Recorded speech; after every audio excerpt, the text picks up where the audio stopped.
Salute. Salute, everybody. Thank you for coming in. Thank you for joining me. Thank you for being present in a topic that we kind of deem boring, but it is necessary to have because it is going to affect ultimately every American's life. Anybody that lives in the United States of America, boy, what a name and what a representation that it seems, in my opinion, to not reflect the name of all of these different independent states to create the United States. Salute to my chat. Miss Genesis One, I salute you. Thank you for being present. Thank you for being helpful. Thank you for being supportive. Thank you for assisting me and being my one of my right hands in this journey. Um, I am truly appreciative, and I just want to say salute to you. And I can't wait if you decide that you want to start a page. I'm going to be front and center, right? So I just wanted to take a moment or two to say thank you, Miss Genesis. I want to say salute to T. Smith. You hit the like button. Yes, yes. Thank you so much. So, for anybody that is joining us or hitting the replay, catching the replay, please tap that like button. Um, I'm an effing single mother struggling, and so I would like to be able to go into the algorithm. Actually, that was just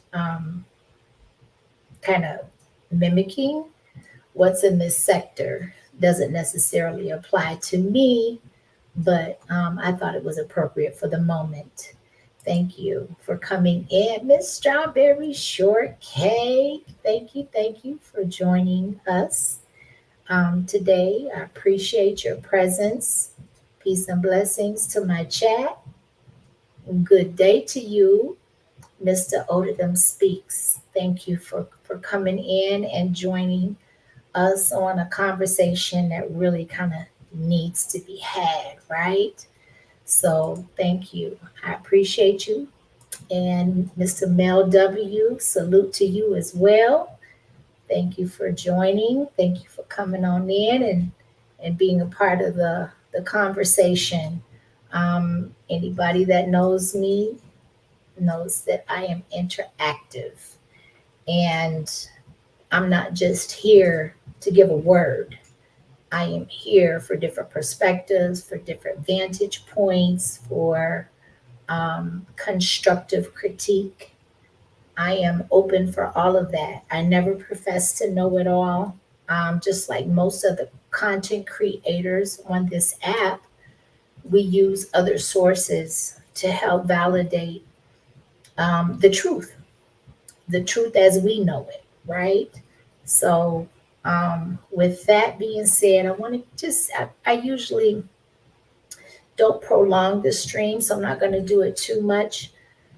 But I do want to give, a couple of other people or a few other people an opportunity to kind of join us and have somewhat of an intro. I kind of need to get a video going or some type of an intro, and I'm working on that. But this is a journey, and I am realizing how much of a requirement it is and how much is required in order to come and actually deliver some value in the content and not just try to skate through for likes and subscribers. That is not my primary interest.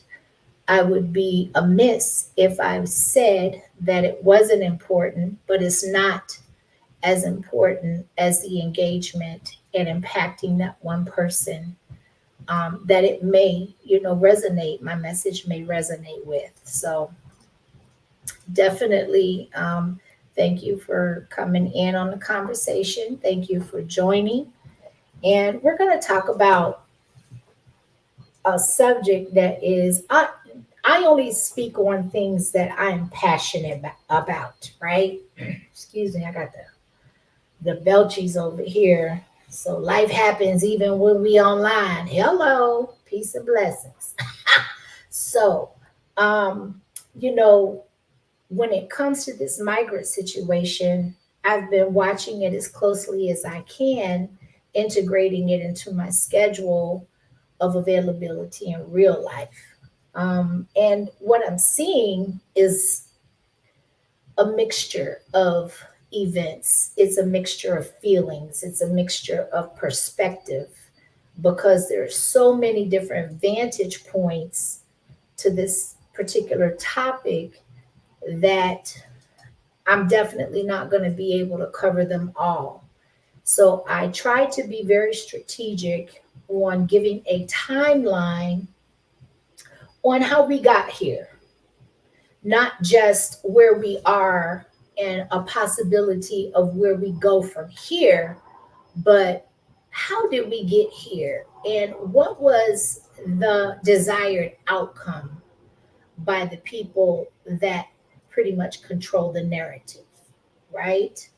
So I just I speak on things I'm passionate about, because things that I'm passionate about, I actually do research and I actually take out time, energy, and mind resources to delve into these particular topics that I feel is going to, if it hasn't affected each and every one of you that are in the stream today, it ultimately will, whether you are aware of it or whether you are not aware of it. And I feel that it is my responsibility to do my part by bringing awareness to what I am aware of, if that makes sense.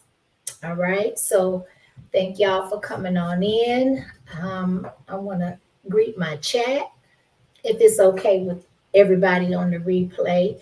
I appreciate everybody being here.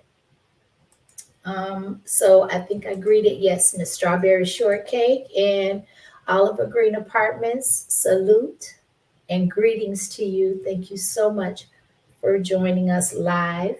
And so you get to see what or experience what people on the replay may or may not on a live level, right? So thank you. Joy, joy. Hey, I love that. Your avatar, that smile is so inviting and it is so genuine and it's authentic. One of my blessings and gifts that I feel like I have received from my higher power is discernment. And while even though we're on a platform, I can still pick up on energy. And for a long time, that confused me, but now I have embraced it. And I am totally in tune and trusting in my higher power for discernment. And I just want to say thank you for being here. And I love your avatar, because your picture is saying 1,000 words to me that the rest of the world doesn't necessarily need to know. So, yes, thank you. Happy MLK Day to everybody. I know that there are a mixture, because people have so many different vantage points and opinions based on their research and analysis of, exactly what part he played, whether it was beneficial or otherwise to our culture. Nobody's perfect. I give homage and I salute MLK, Martin Luther King Jr., if for nothing else, for the simple fact that he was willing and he did sacrifice ultimately his during his journey and at the end of his journey his life for his people, whether they appreciated him, whether he was on the up and up about every move that he made or not. But you have to look at what is evident and what is before you. And the fact of the matter is that he did what so many have not, but feel justified in sitting in the wings and being able to cast judgment based off of information from external sources when they have no idea because they weren't present. Most people were not even born during that time that celebrate this holiday. And the people that were born were not intimately privileged to the details of his true life. So, depending on the source that you look at, depending on the vantage point that you're looking at it from, you can either salute the man or you can denounce the man. But I think as a people, we tend to denounce each other more than we tend to salute each other. And so on today, I choose to salute that man for what it is apparent to me, as opposed to not being apparent or getting secondhand and third hand information. So, with that being said, yes, Joy Joy, I appreciate you. Thank you. Thank you, Miss Genesis. Yes, Ricky Clay, welcome. Salute to you. Appreciate you being here. Thank you for joining us today. Um, you know, I'm going to kind of pivot because that's what I tend to do. I'm still on task, but my mind moves a lot faster than my impulses and my reactions. So I have to find a fine line between the two, and because it is a blessing if I work it as a blessing. Amen. Right. Amen. So I just want to say that, I always want to salute and give proper thanks and homage to those that have inspired me to do what I have set on this journey to do. And of course, without a shadow of a doubt, we have to recognize KB and Kwame and TJ. It takes a village. And I'm not just saying those two, but because TJ is related and he is his older brother, I definitely want to salute him as well, because the information that we don't have about TJ and the influence that he may or may, we hear about him doing time, him doing this and doing that. But when I listen to him speak, he has accumulated so much wisdom that can help the next person. And so, if he can help strangers, what kind of impact do you think that he has been on Kwame? Right? So, that is not that I need to justify that, but I wanted to give a full perspective on why I put those two together. But Kwame, we have to really just, I've been telling him anytime I hit his panel, I make sure that I tell him regularly how important and how impactful he is, even though he doesn't require that from me. He already knows that. The fact of the matter is that he is chosen and he is trusted, because if he wasn't trusted, he wouldn't be chosen. And if he wasn't trusted, God wouldn't give him, or his higher power would not give him the responsibility and trust him to be able to do the right thing with it. You know, that's the real. And the opposition and the flack and the attacks that he gets from day to day that we see on the forefront, he reminds us every time he speaks that he's dealing with behind the scenes attacks and opposition, right? And so these are the things that just we are able to see with our naked eye. And the fact of the matter is that every time he clicks that live button, he's dropping gems and he's teaching his people and he's impacting people. I don't care what he's going through. And we wouldn't know what he was going through if he didn't say it. So, hello, salute to Kwame Brown. And I don't care who like it and who don't like it. Most people that don't like it, they're feeling some type of way about receiving the messages that he has to give, or he didn't do something that they thought he should do. At the end of the day, he's still a man. He still has the weight of the world on his shoulders that he moves with grace in. right? And so those things, he is an imperfect man, but he still is moving to the point where he's got over, I think now he's got 425,000 subscribers. And I'm not real big on numbers, but you can't deny that man's reach and impact. And so he has been the foundation of a tree that is spawning leaves all through this sector. And it's becoming extremely diverse and it's needed. And so to me, the picture is bigger. And I'm so glad that he has made the decision, at least for this time, to stop giving so much focus and attention on people that choose to wallow in the mud and try to bring him down, as opposed to him serving God's purpose. And that means being on purpose despite and irregardless of who's around him trying to sway him otherwise.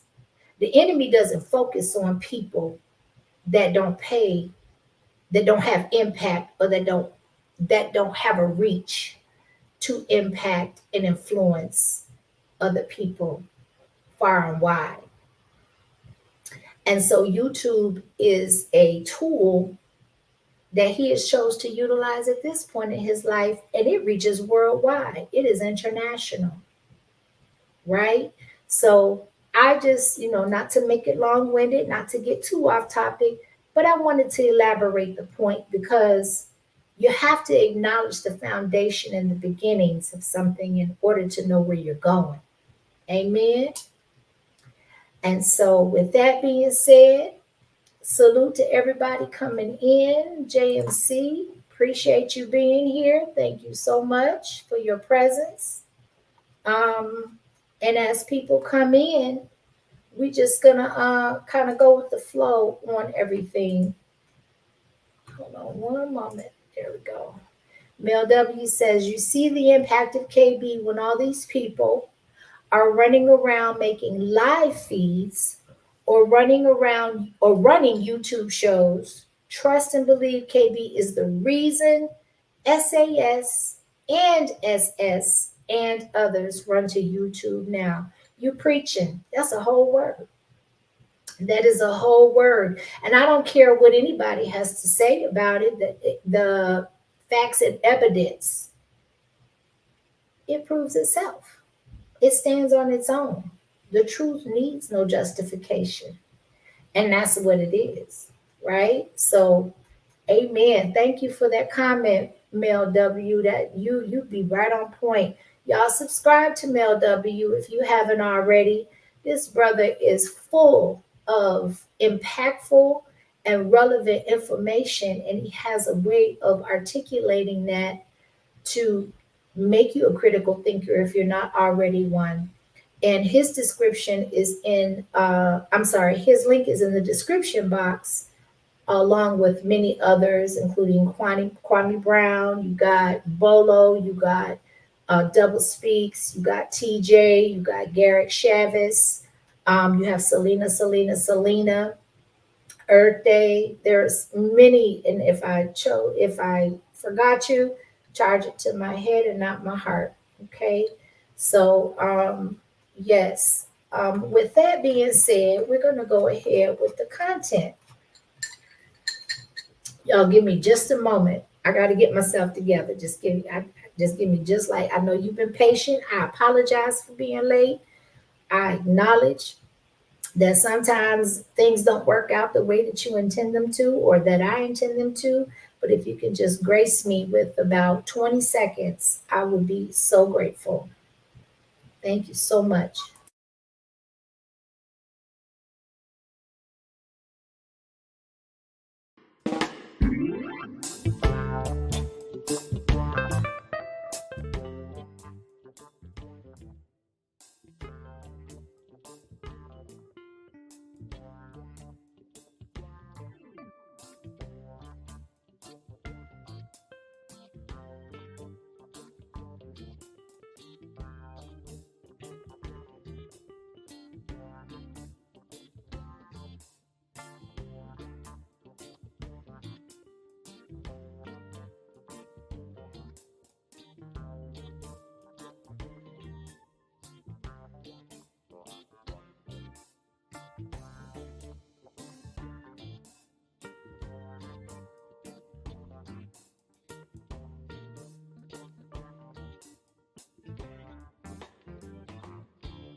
Yes, yes, yes, yes. Thank you so much. Okay, so there are some video clips that I want to give context to the conversation as to why these migrants are being allowed into this country at an astronomical number per day, not per month, not per week, but we're talking about per hour. There is so much information and so many perspectives and um,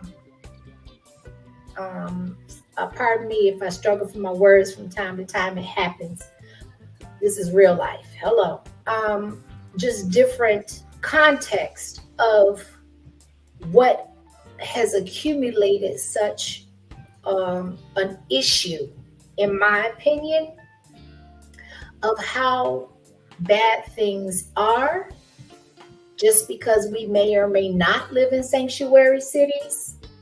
We still need to be aware because at the end of the day, this is going to affect everybody, and particularly the Black community, right? So hold on a second. Mel W got some tea she's sipping on. Is that good herbal kind like echinacea of you know what?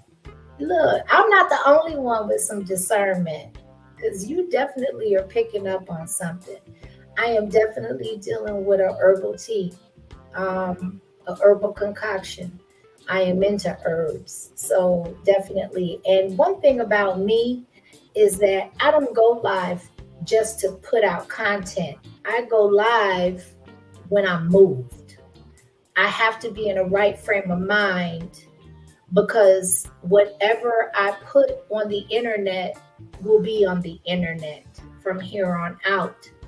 And I don't know about anybody else, but that makes me super selective as to what information I do put out, right? But yeah, Mel, yeah, I'm telling you, you hit something, you hit a vital nerve on that comment. Hello. So yes, Miss SJ, I gotta put some music. I'm learning. So I'm gonna be showing a lot of different videos, and I want to make sure that I'm within the community guidelines. I've been reading like a lot on the community guidelines, but I'm still not through them. And a lot of it is interpretation if you don't have the experience.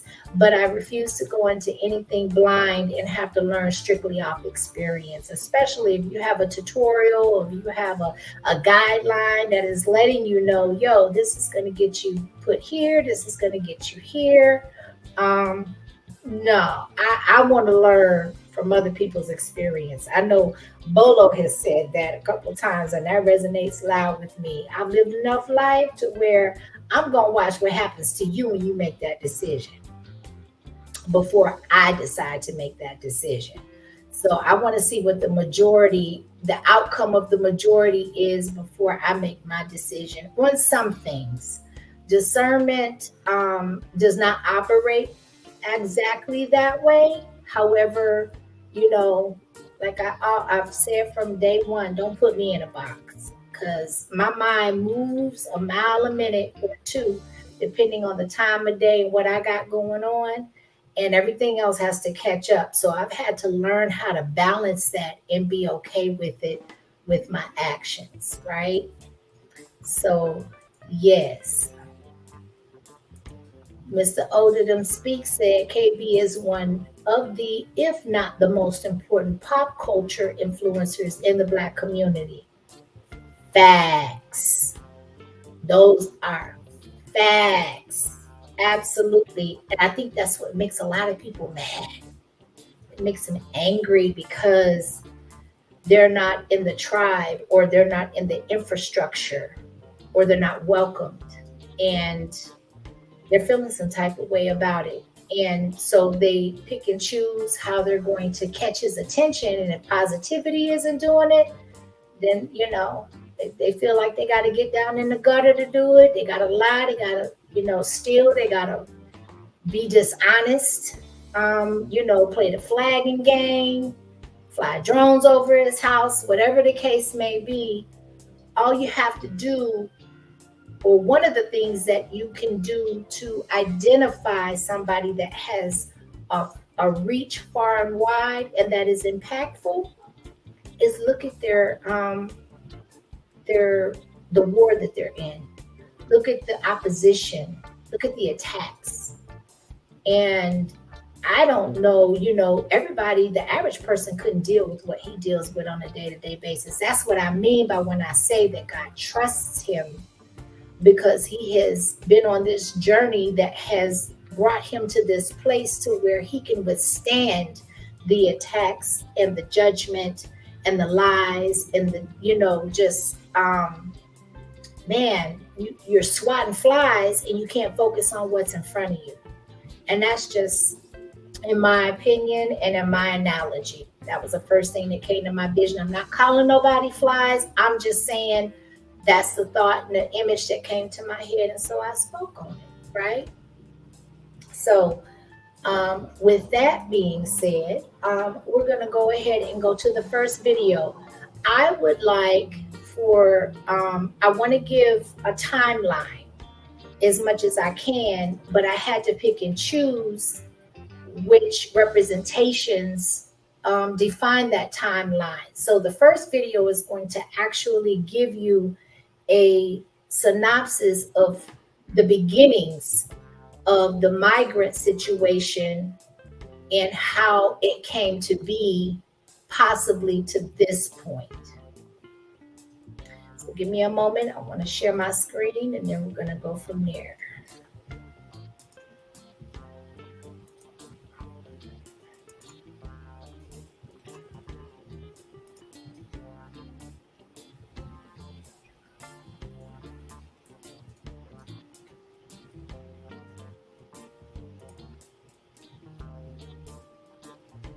When Americans turned on their TVs in the early 1990s, one contentious issue was hard to miss: immigration. Is immigration good for America? The federal government won't stop them at the border. You spend $5.5 billion a year to support them. There's a right way and there's a wrong way.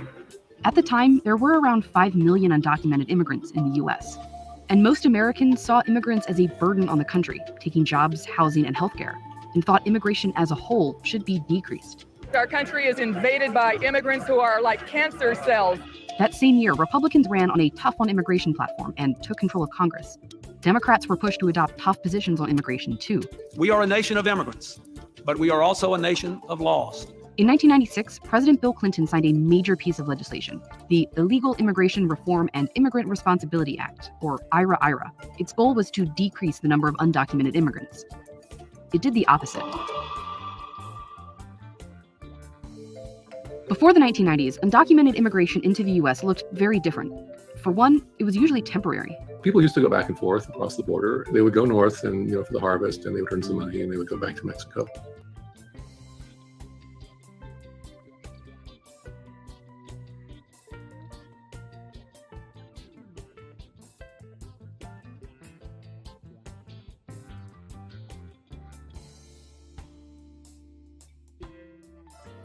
When this first originated in the Bill Clinton administration and the focus was put on the level in the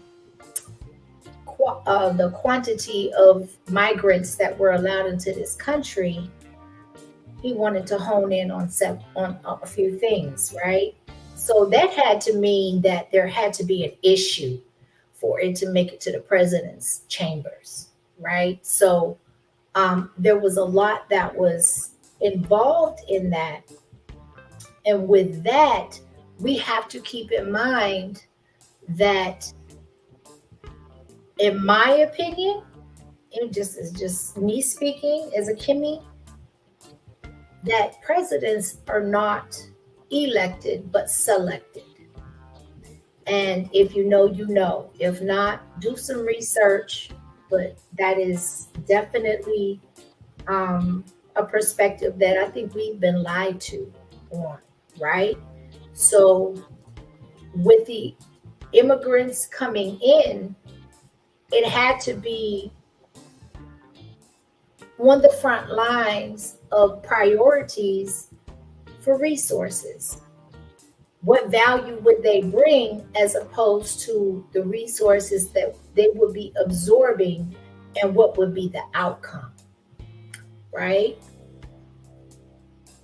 So let's go to Mel W. He says, I would like to say that it is important for those in here to know there is a difference between immigrant, 2, migrant, 3, illegal alien. The term undocumented is a deceptive term. Thank you for that, Mel W. I'm actually going to drop the link once I am done with my commentary, and I would love for you to come up and dialogue and add value to the conversation and that perspective, because like I said, there's a lot that I don't know, but my eyes are open and my ears are acute to this topic, because again, it affects each and every one of us, right? So thank you. Yes, keep that in mind, Mel W. And if they wanted to come live permanently in the US, there were a few legal channels, but not many. If they married an American citizen, they could get lawful status. Or if maybe their brother was a citizen already, he could sponsor them. Or an employer could. And these could be done after they were already living in the US undocumented.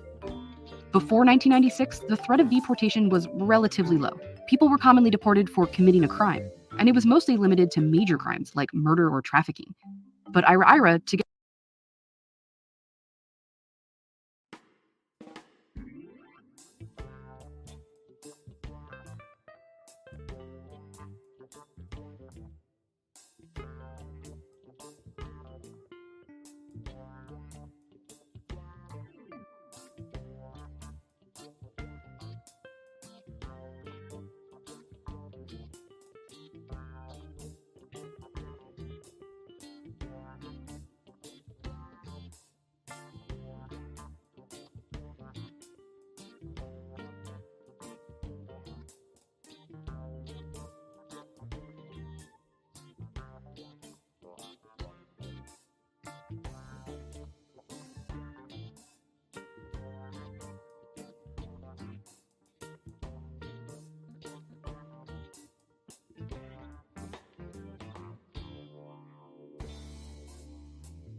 My apologies. I was on mute, you guys. Oh, Lord. Yes, Genesis 1, I am muted. Thank you. So there are 3 different avenues for the legal channels to become a permanent residence or resident in this country. And I just want to mention that you can start out undocumented and still become lawful through these 3 avenues, which is marriage, family relation, or employer, which to me covers everything, because you can have one without the other, but only one qualifies you. So you can get married, you can have a brother, sister, mama, daddy, somebody in your immediate family that has become a documented immigrant in this country, or you can work. So when it came to me, I actually applied at one point to become a citizen of Canada, or at least get a an employer status from them to be able to go and work. Because usually with Canada, you have to work there for a certain amount of time in a certain required and highly demanded field in order to even be considered to become lawful, a lawful resident there, right? So I don't know, but in my opinion, this is pretty broad. This video is kind of starting out by saying, Clinton was pretty strict and pretty specific about the qualifications to become a resident or to become a lawful citizen of this country. But when you look at these three avenues, usually when people come to this country, it's because of somebody that they're related to or somebody that they are going to become related to, or to work, to figure out this thing to see if this is a good fit for them. A lot of other countries don't offer the same opportunities. Miss Joy Joy says, I wonder if this is a census thing. Is the government allowing this to make up for the number of people that died from COVID? It's a very interesting point. And you know what? Because of the media and the way that, and the selective way that they release information to the masses, we really either have to do our due diligence and research into untouched territories, or we have to think outside the box and make it make sense. And so it's not for your statement, I don't knock that out the box as not being a possibility. I think that there are a lot of different factors, and we are naive to the outcome, to the ultimate outcome. But if we live long enough, we're going to find out what it is. I just hope it's not too late, because this thing has become a whirlwind, and it's disturbing to me, at the very least. Wow, an employer, I was unaware of that channel. Knowledge is power. Amen, JoJoy, that's right. And this is why I am actually, because, there's a lot of things I didn't know before doing research. And so my eyes are definitely being opened, and I'm willing to receive additional information to make this make sense, because from the surface, it doesn't look like it makes sense. It looks, we can all draw our own conclusions, but whatever the outcome is, it doesn't seem like it's going to be a good one. Before 1996, the threat of deportation was relatively low. People were commonly deported for committing a crime, and it was mostly limited to major crimes like murder or trafficking. But IRA, together with other 1996 laws, drastically expanded deportable crimes to even minor infractions like shoplifting. It was also retroactive. So say it's 1976 and someone is caught stealing some albums from the mall. They wouldn't be deported. Over the next 20 years, they never commit another crime. But after 1996, they could be deported because of that old misdemeanor. And not just if they were currently undocumented. This applied to immigrants with lawful status too. And previously, an immigration judge could decide if the deportation should even take place.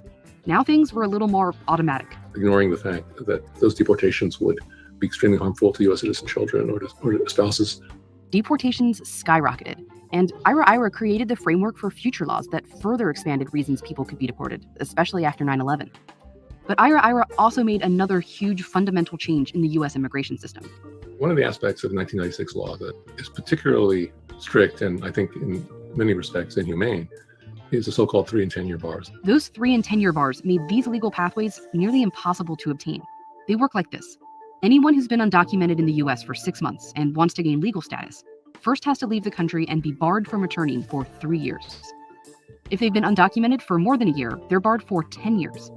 So if they want to get lawful status through a job, they first have to leave the U.S. for 10 years, or through their brother, leave for 10 years, or through their spouse, leave for 10 years.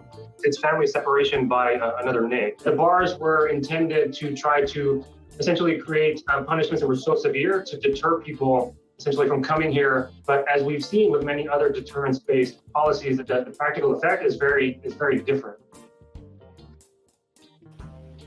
Wow, there's a lot to unpack there. So the intent was to make, of course, the requirements to become a lawful citizen here. You gotta jump through the hoops. You gotta do the work. You gotta go through the paperwork. You have to really put forth the effort to know that that's what you want to do, right?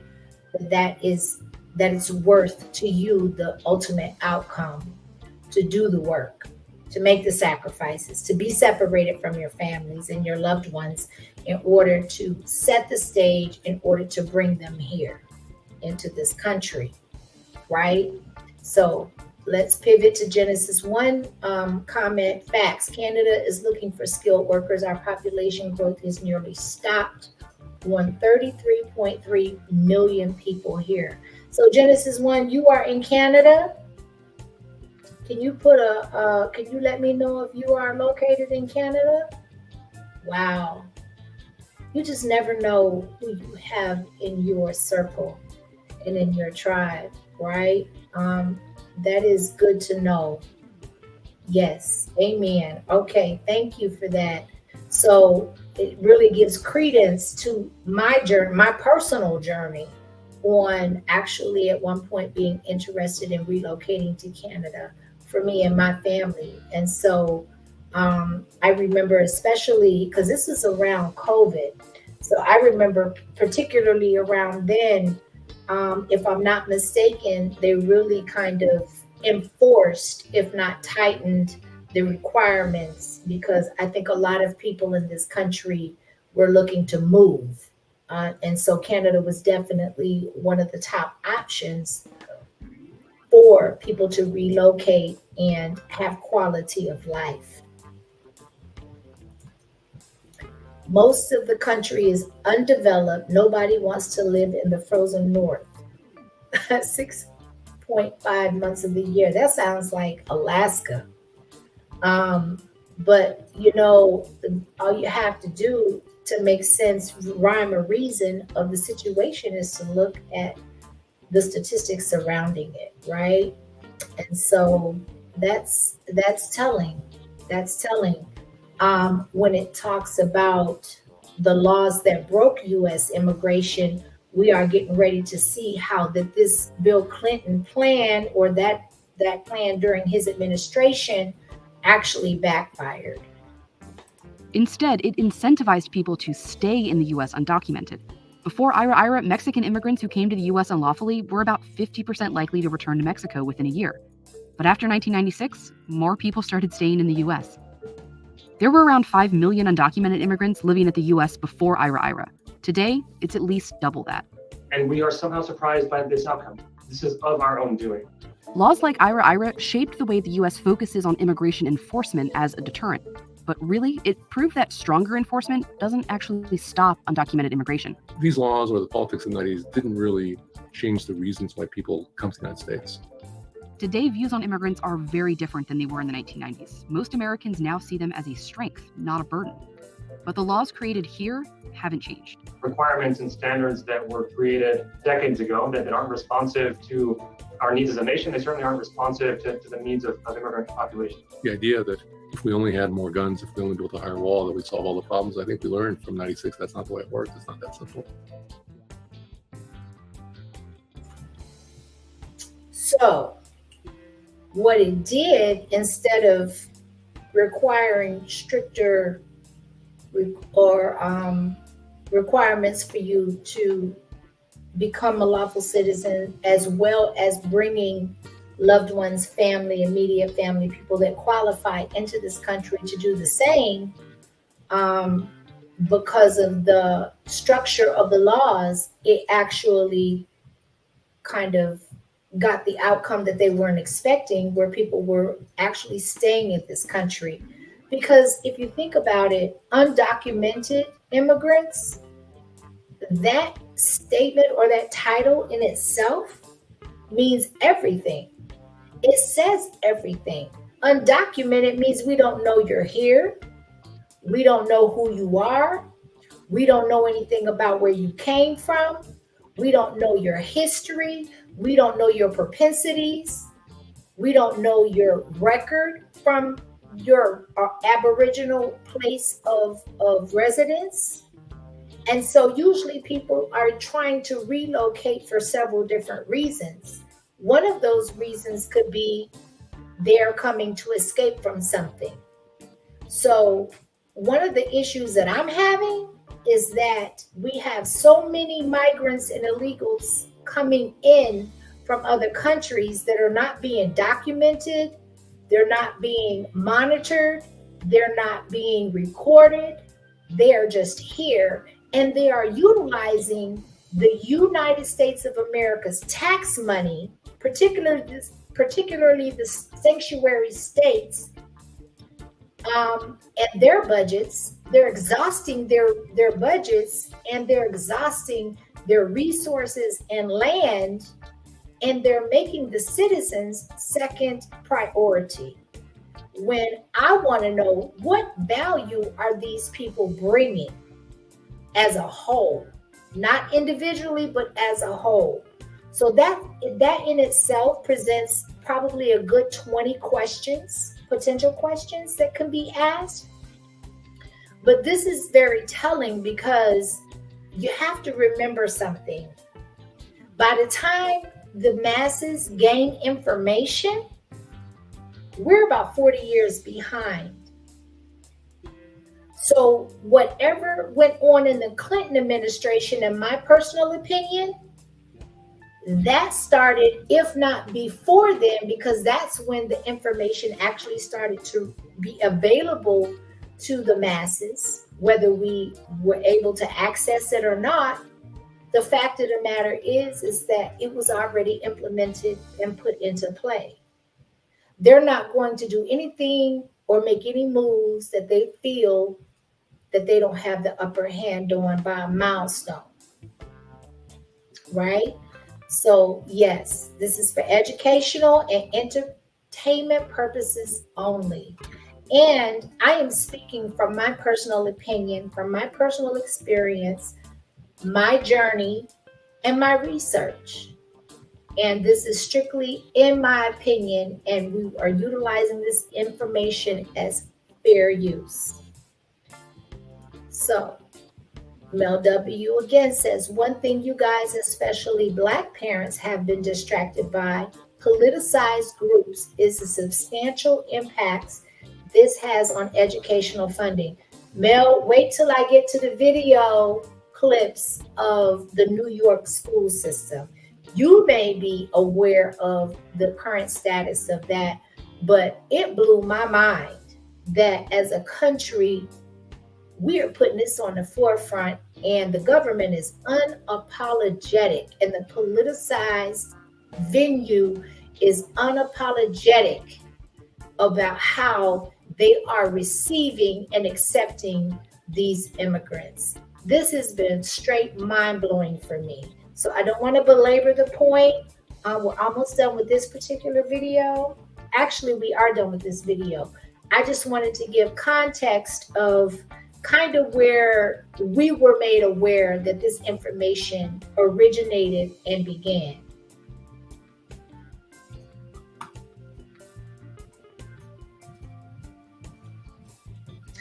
Mr. Odidum Speaks says, Mel W, not to mention that time gets taken away from our kids to teach ESL students. Boy, that's a whole word, and that's also a whole nother video, because you are telling me that we are living in a time where the kids are the primary focus on so many different aspects, but their education and the venues that they are taught education is being allocated and prioritized by immigrants, most of them undocumented. I don't know about anybody else, but that raises a huge red flag for me.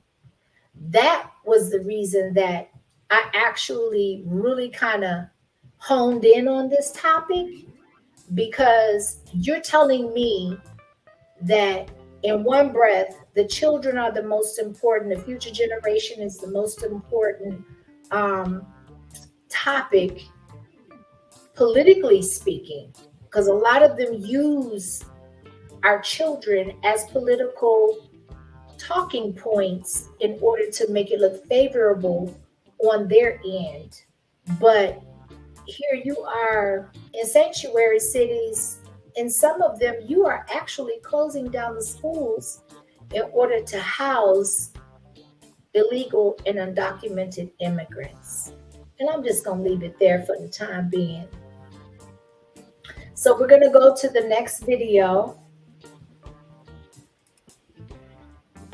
Give me just a moment.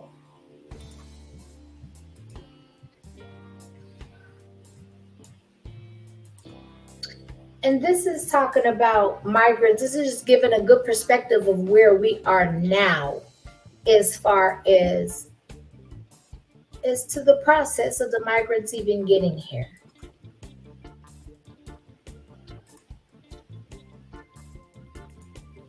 Federal officials say they are encountering at the U.S. southern border on average in December. That's among the highest numbers ever recorded. And with multiple border entry points remaining closed as the surge at the southern border escalates, U.S. officials now warning that the situation is nearing a, quote, breaking point. Ed Lavandera is out front.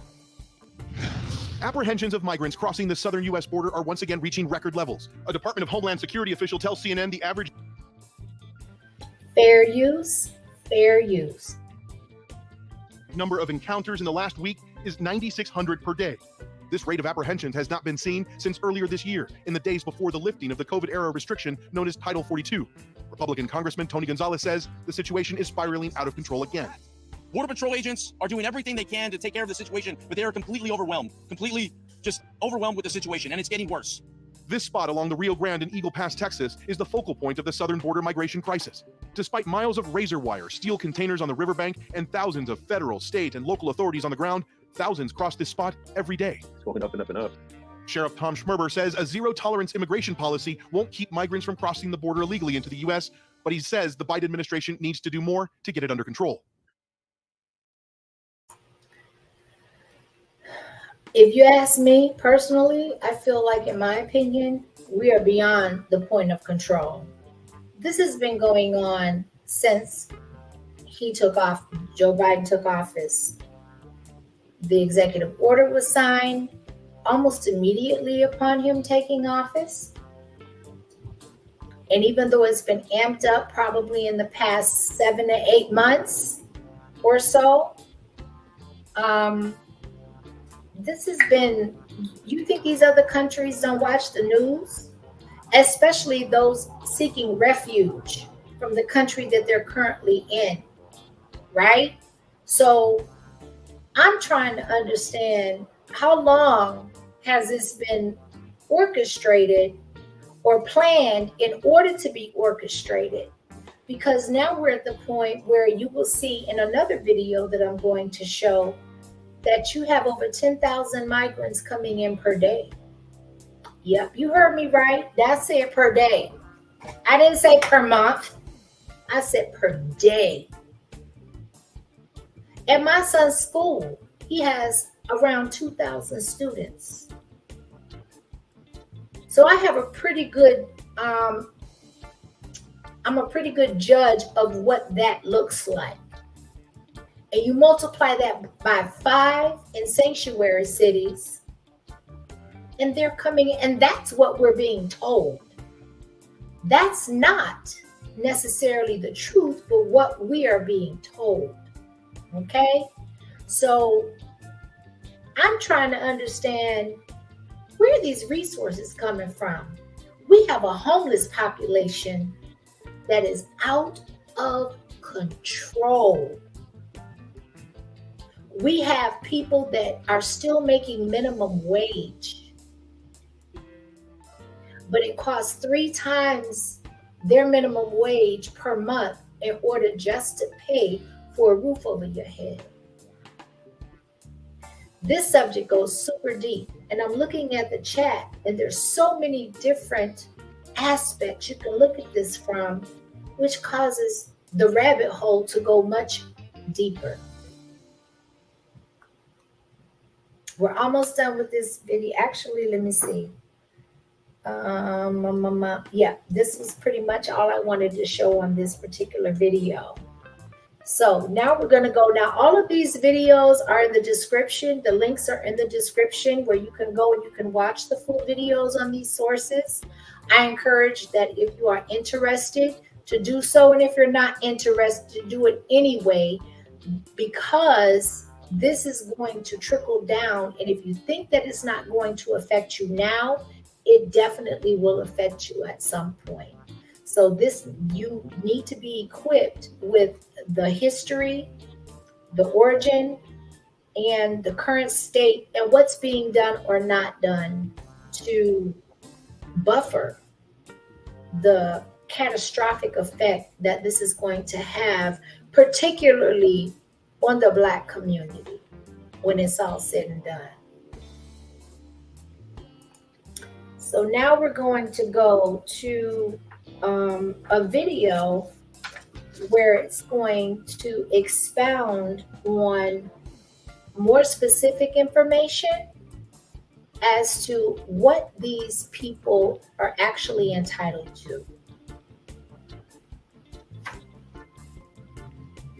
Fair use, fair use. Now to our exclusive Verify series, when our dedicated fact checkers and researchers check out questions and rumors you happen to see on social media. Tonight, Chris is asking, I keep seeing social media posts about eliminating welfare for undocumented immigrants. Is that true, that someone in America illegally can receive welfare or other government programs? Well, here's the deal, folks. The claim is mostly false. For this Verify, we checked the law. U.S. Code, Title 8, Chapter 14, covering this exact topic. Here's the real deal. Undocumented immigrants are not eligible for major federal public benefits like Medicaid, Medicare, welfare, Social Security, the Children's Health Insurance Program, disability, food assistance, and health insurance. However, undocumented immigrants may be eligible for emergency medical care, including emergency room visits, and get benefits from the Supplemental Nutrition Program for women, infants, and children. They also can get emergency disaster relief if it is not cash. Okay, so one of the things that I wanted to make sure that I had a complete understanding of is the emergency disaster relief and exactly what that included and what that involved. So the definition from a political standpoint and the governmental standpoint means all individuals, regardless of citizenship and immigrant status, affected by a major disaster may be eligible for crisis counseling assistance, disaster legal services, disaster case management, disaster supplemental nutrition assistance program, and other non-monetary in-kind emergency disaster relief programs. So, to me, my interpretation is that is broad and it leaves open doors from different directions, which includes providing them with housing, providing them with stipends to help them and assist them to set up to get on their feet. Doesn't have to be cash. Cash is useless when you have applicable resources that actually promote and propel the outcome that you came here for and desire, right? So emergency medical care, a lot of these people from different countries have dealt with bare necessities. So they have a lot of information and a lot of resourceful information with herbs, with different ways of dealing with illnesses that doesn't require pharmaceutical medications or hospitable care. And so emergency medical care is not a bad option for them. Then you have WIC. So you have women that come from cultures that don't believe in abortions, that procreate in order to build their community, accessing resources that actually come in the form of food and bare necessities for them, the mothers or the families and their children, right? So we gave the definition of emergency disaster relief, which is not cash, but again, it's resources. And then you have immunizations. So what I'm trying to understand is we can't minimize this, because at the end of the day, it is the taxpayers, the working class, and the people that actually sacrifice and pour into their communities where they don't have a say. When you get your check stub, you have FICA and you have Social Security that automatically come out no matter where you work. That's federal. And they're utilizing this federal money, this federal taxpayers' money, in order to supplement and to provide undocumented and illegal migrants, which we have no idea where they came from, why they came here, who they brought here. But the objective of this administration is to supply these certain resources. Who in the hell needs money when you have everything else laid out for you? When you have hand to mouth given by the government and you have sacrificed nothing. You don't even know where you're going half the time. A lot of these migrants they're picking based off of certain statistics on these sanctuary cities where they're going to go. And then when they get there, they're just looking for the best outcome for them and their families. They've invested nothing but a trip. Not minimizing it. I don't know what people are going through in order to get to this country, but I would imagine that they're not being told the truth about what this country really stands for and what it's all about.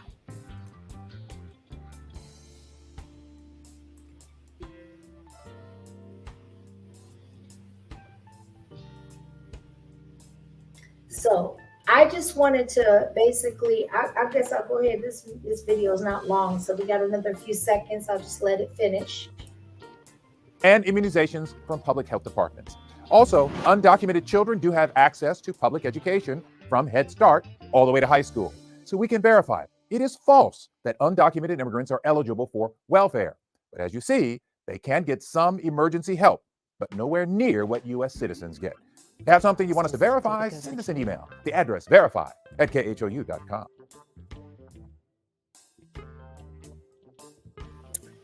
Wow. So I don't really know how else to expound on that. That was pretty self-explanatory. Again, I'm going to drop the link. I am a little behind on the comments, so let's go back, and I always want to engage. Thank you for the like button. Yes, thank you, Genesis One. Love you, sis. Love you. Okay, Mel W says, ladies and gentlemen, while our POTUS was telling people not to attend cookouts or even funerals during COVID-19, we were watching this particular president allow illegals to enter the U.S. at the height of COVID. Facts. Facts. Now, it makes me wonder, why are they fighting so hard to keep Trump out of office? I am not making this a political subject, but what I am doing is I'm bringing to light what's right before us. And the fact of the matter is that they are jumping through hoops. They are combining forces to silence this one man. They bent over backwards to get his ass out of office. And now that they have been successful, this country has gone to shit. I said it. I'm living in it. I believe it. And I believe it's by design, in my opinion. Fair use, YouTube, fair use. Odom Speak says over 5 million known illegals have entered gotaways can't even be estimated. Boy, if that ain't a whole word, let me tell you something. When you got 10,000, and that's what's being told to us. A couple of I've only got 3 videos, and I'm only doing clips from them. The links to those videos for more full information is in the description, and so feel free to definitely at some point go and do your own research. I am here to tell you it is worth it. These are just the links that I decided to use, but there is so much information, and it is so important, in my opinion, for us to be in the loop and knowledgeable about what the hell is going on with this migrant situation. I do not want our people to be so distracted by other things that don't affect our daily lives that we wake up one morning and we wonder what in the world happened, without us having a warning, without us having some foresight, without us being able to detect, okay, I got an idea in my spirit and in my discernment what reason this is actually happening from, right? Give me a quick moment. Okay, so this video is called New Yorkers Are Shifting Their Attitude Toward Recent Migrant Influx. So this video is just going to be a reaction of, now New York is a huge sanctuary city. And right now what they're doing is they are shipping a lot of their income of migrants on a day-to-day basis to other states. And a lot of the other governors are becoming really agitated because every sanctuary state cannot deny by law unless there are loopholes that they are finding, which they are. And the governor of New York has found ways to circumvent all of that pressure just falling on New York.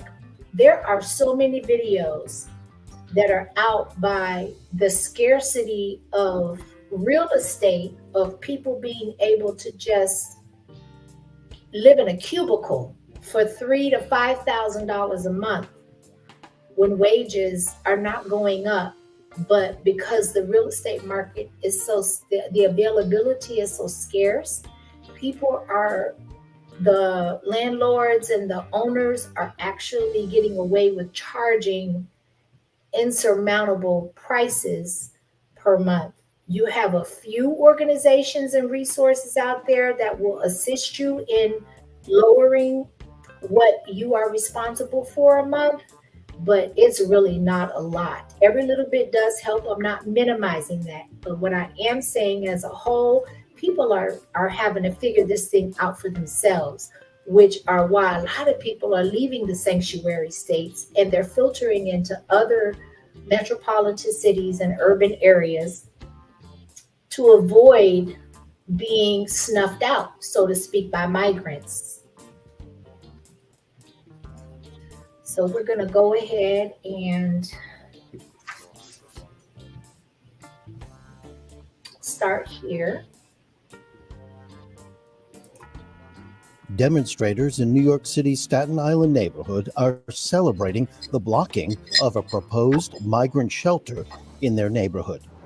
I think even people who are open-minded to what they call migrants coming in have understood now it's costing us. Having accommodated over 100,000 recent migrants, New York City Mayor Eric Adams has warned that this may have grave implications for the city. And how dare anyone say New York City is not going through a crisis? And here's the sad part about it, folks. When you get 10,000 a month, there's no relief in sight. And so I'm not going to search through a thesaurus and find the proper way to be politically correct to tell you that this can destroy our city, this crisis. According to a recent survey by Siena College, the opinions of everyday New Yorkers toward the arriving migrants are also shifting. 79% of Democrats, at least 79% of Republicans, at least 79% of independents, of all those groups, all say that the recent influx is a serious problem. I do think that the migrant issue is very much affecting how voters view the president. So you're talking about New Yorkers that already before the sanctuary city prospect was implemented and it was utilized, they were already struggling. I'm living in a metropolitan city out not too far from outside of New York, and I'm here to tell you that every single solitary day there are hundreds of people from New York that come to where I live, right? So if they're just coming to this one location, can you imagine how many other places they're going? This is a problem, and it still leaves the same situation for New Yorkers. When you have 10,000 on an average just in New York coming in by busloads every single day, to the point where they've had to actually implement a ban and a limit on how many buses are able to come in per day, what times of day that they're able to come in, and a per capita of how many migrants are able to enter into New York on a 24-hour period.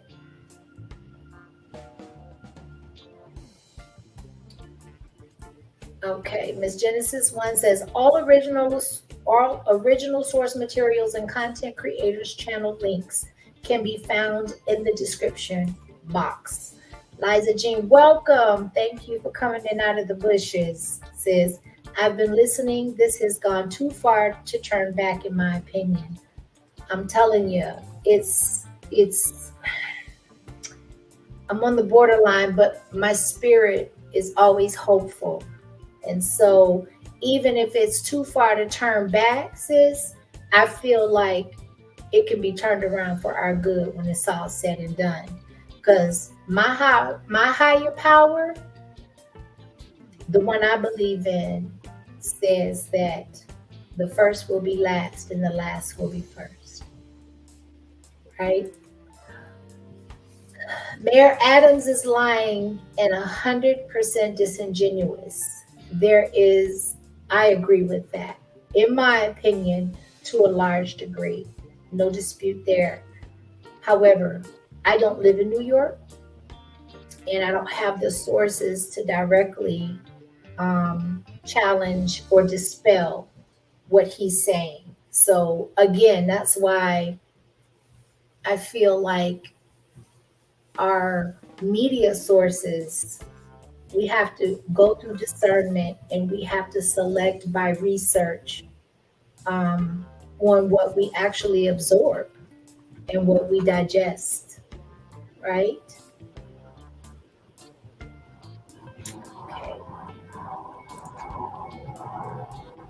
Musafir Shishti, a senior fellow at the Migration Policy Institute, also believes that this could have implications for the upcoming 2024 elections. It is going to have some dent in the election. How much?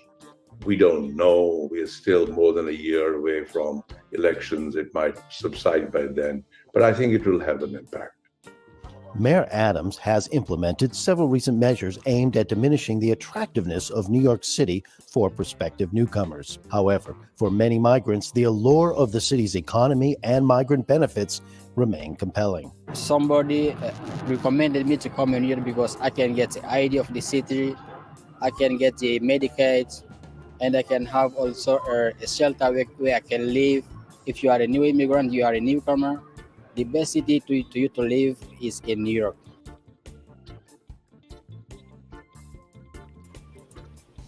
In my opinion, these people are being lied to. Because a lot of them are getting here and they're not understanding what is required.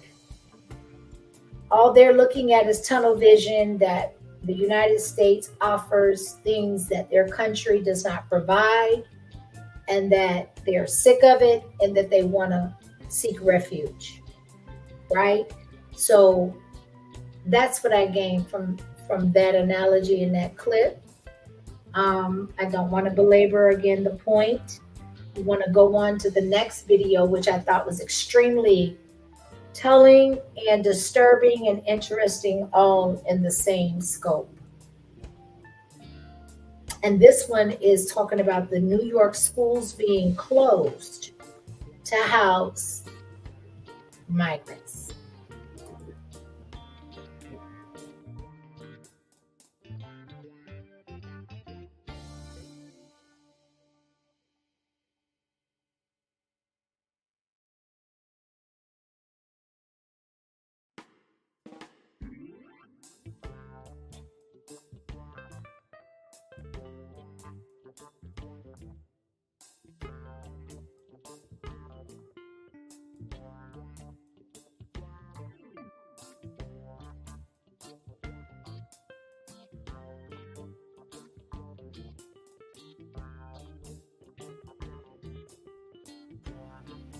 Wow.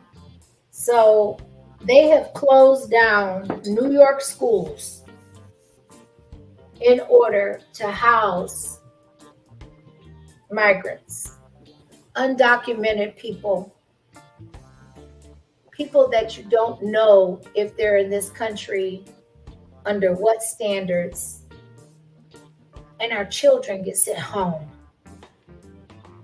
Where do they do this at? Right? I'm not understanding. I'm really not I'm understanding the more I do research and I delve into that rabbit hole, but it becomes very sadistic, evil, and spiritless, in my opinion. Fair use. Disclaimer is being used for criticism, comment, teaching, and research under Section 107 of the Copyright Act.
$2,000 migrants.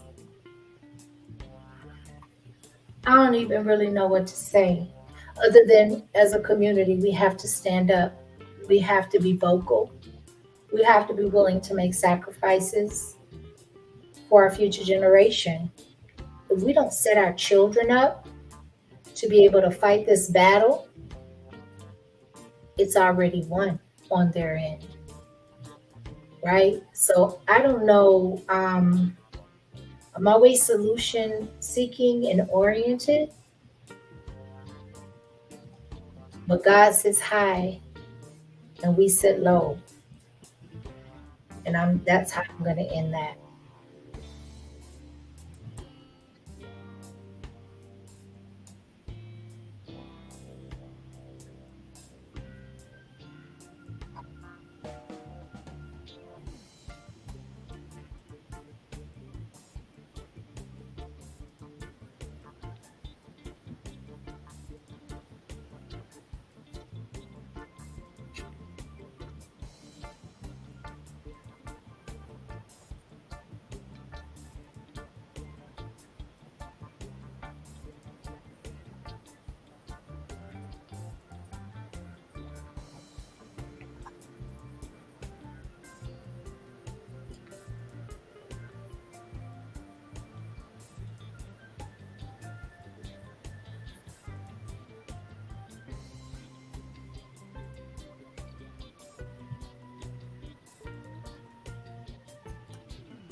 Okay, so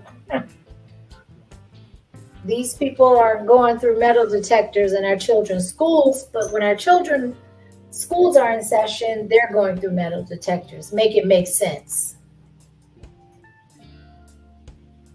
Liza Jean, there's no audio. Can you put a 1 in the chat if you can hear me, or a 2 if you cannot? Okay, I'm back. Okay, thank you. I don't know what happened. My bad. I don't know the last thing you heard, but I'm going to repeat it. So the undocumented are coming through, and they're not going through metal detectors, but when our children are in session in schools, in most of the schools, if not all, at this point, especially high schools, they're going through metal detectors. Okay, so give me 1 second. Can you hear the video? Not the video. Okay. All right, so let me rewind it a little bit more.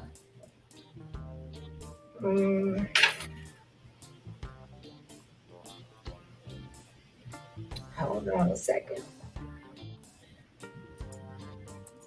And we do welcome immigrants, but you have to do that legally. And now that they've done this, they have to come up with a plan that doesn't affect our local students, our families, our residents, our constituents, New Yorkers. This is not sustainable. It's unacceptable. We're about to spend $12 billion on this crisis. Tensions running high outside James Madison High School in Brooklyn Wednesday morning, where nearly 2,000 migrants spent the night braving the storm. Parents are really concerned about the impact to their child's learning experience. Florida Governor and presidential hopeful Ron DeSantis spoke last night. He said that a lot of people have jobs and they need their children to physically be in school. And here was his reaction to learning about what was happening here in New York last night. Take a listen here. It's disgraceful. The city government is commandeering the school to house illegal aliens. A lot of parents are really upset with what's happening with. Well, what's understood doesn't need to be explained. Thank you. I appreciate that. Thank you for keeping me abreast. Technology is not perfect, and neither am I. So with that combination, I definitely depend on my chat to let me know what's going on. I'm disturbed. You know, y'all talk about, and when I say y'all, I mean the powers that be. I'll talk about how important children are, but what are they important for? Because in these sanctuary cities, and you're talking about New York City. So New York City usually is a trendsetter for other metropolitan cities and sanctuary cities to follow their blueprint, right? So how would they handle situations and how they come across circumstances actually depends on New York and how they deal with things in other states. So this is amazing to me. So where are the kids supposed to go?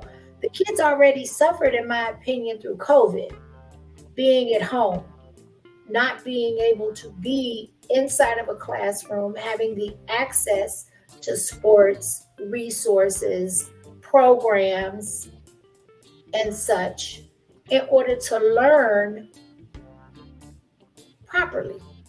So now you're dealing with it at home. And I remember my son learning at home, and he's in academia. He's a scholar. That's just how he's wired. And he's one of those kids that if another child or so, or several children, is in the classroom distracting him from learning his lesson and gaining edification from what the teacher is trying to provide, he's going to have a problem with that. He's going to let me know what is taking place if I'm not, and I can't listen all the time, but I'm glad I have the relationship with him to where he was letting me know. He was saying, Mom, this is what was going on. So basically it just leaves an open door for foolishness and less learning, right? And I'm not saying that kids don't do this in an active presence of a classroom, but what I am saying is that it makes it a lot more impersonable. So now you're willing to house people that you don't even know are here. You don't know what value, if any, they are willing to bring. You are allowing them to drain that particular area, and it's a trickle down effect. So it affects everybody of resources. And then you offer no solutions as to what our children are supposed to do in the meantime. Salute, Bolo. Thank you for coming in. Yes. Appreciate you. You've been, yes, Genesis. Come on now. You ain't telling no lies on that. Bolo is, woo-wee. Bolo is an inspiration to a lot of the old timers, much less the new ones. So, amen to that. But I just wanted to put emphasis on the fact that this is a real thing, that our children are being directly affected and greatly affected more than I think anybody else, because they are children, number one, and number two, you are taking the one thing that they actually had post-COVID, and now you're snatching it from a lot of them again. And you're not giving them any reasons why, no explanation, and you're not validating our children. But then you make it difficult, and you position us to be able to have to jump through hoops to homeschool our children. So if you don't want to teach them, and you make it difficult for us to teach them, in my personal opinion, then what value do we really have on our children? Or let me rephrase that. What value does the government have on our children? And the impact and the teachings, the education, and the preparation for them to be able to navigate in this world. I'm having an issue with that. And that's why if I vote, it will be on policy. I don't give a shit what your skin texture is. I don't care what your resume looks like. I'm not listening to what you got to say. If nothing is in writing, I'm disinterested. Period.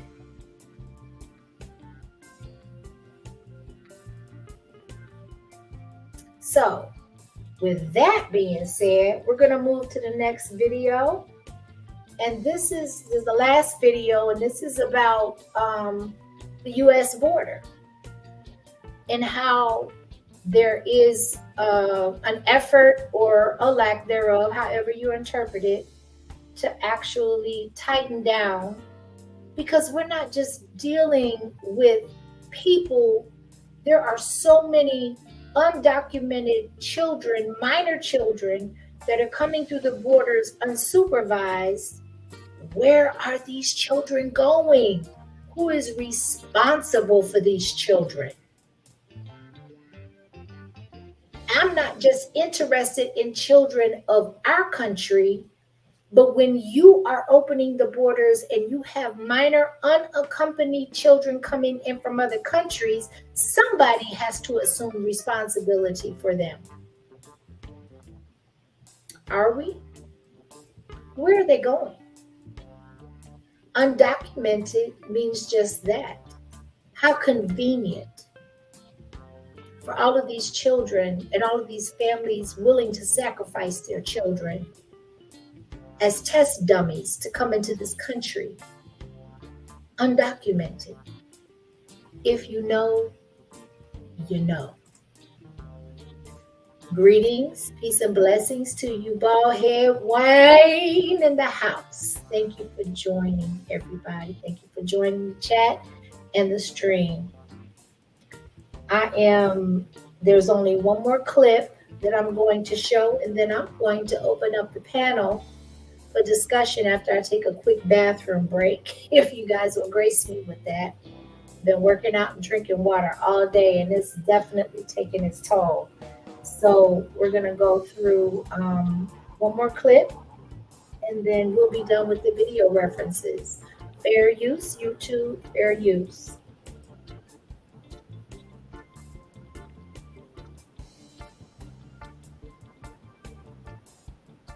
Okay, hold on a minute. Thank you for your patience, everybody. I think I played the last clip. without the video. So here we go. Border Patrol reports that its agents are now apprehending an average of 200 children crossing into the United States without their parents every day. Okay. I don't know about anybody else, but that's a hell of a lot of children. Every day, with no parents, no mentors, no guardians, no adult supervision. So when these kids come across the border, then what's the next step? What's the next step? Where do these kids go? Because in our country, we have to, as parents, we have to register our children, which means we have to, on the dotted line, sign to be responsible for our children in these school systems. So while they're integrating these children into the school systems, who is signing on the dotted line for them? Are they going to school? Where are they being housed? How are they being cared for? Are they being cared for in an acceptable manner? Good job. Chief National Correspondent Matt Gutman is at the border. He and his team just came upon a large Border Patrol operation there. So, Matt, what are you seeing? Hey, Terry and Diane, you can hear the beeps of that Border Patrol van backing up right now. You see the helicopter above. So what we came upon by accident was an operation apparently to apprehend what appeared to be migrants, asylum seekers, one of whom is a minor, 17 years old. And you're going to see them being loaded into this van here to be taken in for processing. What you are seeing is not a one-off here along the border today. Officials tell us they are seeing what they call a significant spike in crossings by asylum seekers. This is something that we're seeing so much of right now across the border area, something that is of growing concern because they don't have a place to house a lot of these people, which is one of the reasons that they're seeing them being released into the community on their own recognizance, as long as they promise to show up at a court date at some. Who is going to be able to monitor and enforce them showing up for a court date? I need for somebody to help me understand that, because he did not. So you have all these minor children being released across the borderline, unsupervised, with a court date. What does undocumented mean? I'm lost. This is crazy to me.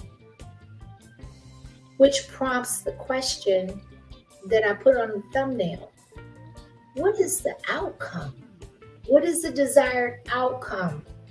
There is a plan in place, and if that plan was not working as it was designed to work, then they would stop it.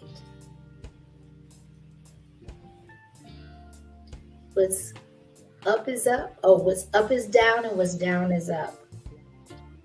I've lived enough life to where I am absolutely beside myself that I would actually see this type of activity come to fruition in a country that has been guarded and has been ran off of nothing but rules and stipulations for its citizens, to keep us in a situation and a position of indoctrination.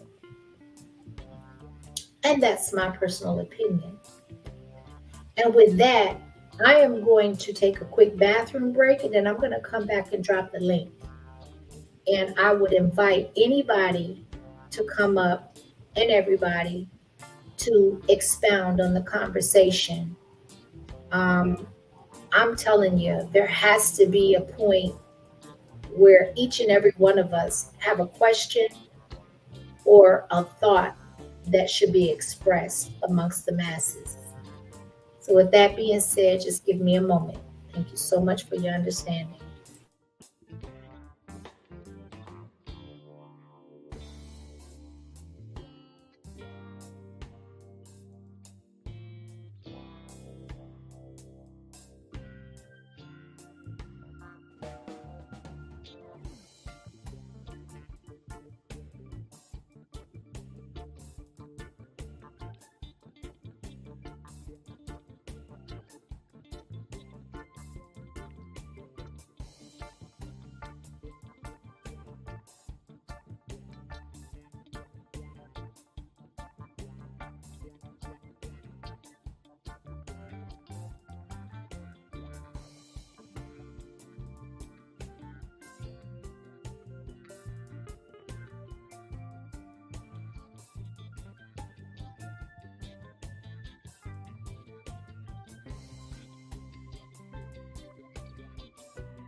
Thank you. Thank you. Thank you so much. Ooh, Lord, I needed that. Okay, so I have dropped the link. If there's anybody that would like to come up, let me go back on my chat a little bit. Joy says my sister is a language arts teacher for 15 years. I am invested. Amen. Amen. Let me tell you something. One of the pivotal points of my YouTube journey was when Bolo, and I probably have said this almost every live since I started, because it has made such an impact on me that if his mother taught him and told him that if you impact one person every live or every day, it trickles down. And those are the people I'm talking to. I can't speak to everybody. I don't want to speak to everybody. But I do want to attract a tribe and a group of people with like minds so we can start implementing change and movement. Because standing still and just talking about it is futile, in my opinion. We got to do better. We have to do more. And I'm with you, Miss Joy. I am super invested as well. Liza Jean Williams says, all seems upside down with the side of human trafficking. And you know what? That is her opinion. And that is her take on things. And we are all entitled to our own opinion. Amen. Amen. So, if anybody would like to hit the link, I will drop it again. I know Mel W better hit this link if he's still in the chat, because you have some awesome talking points and perspective. And I think you would add so much value to the conversation with you sharing the experience of your journey.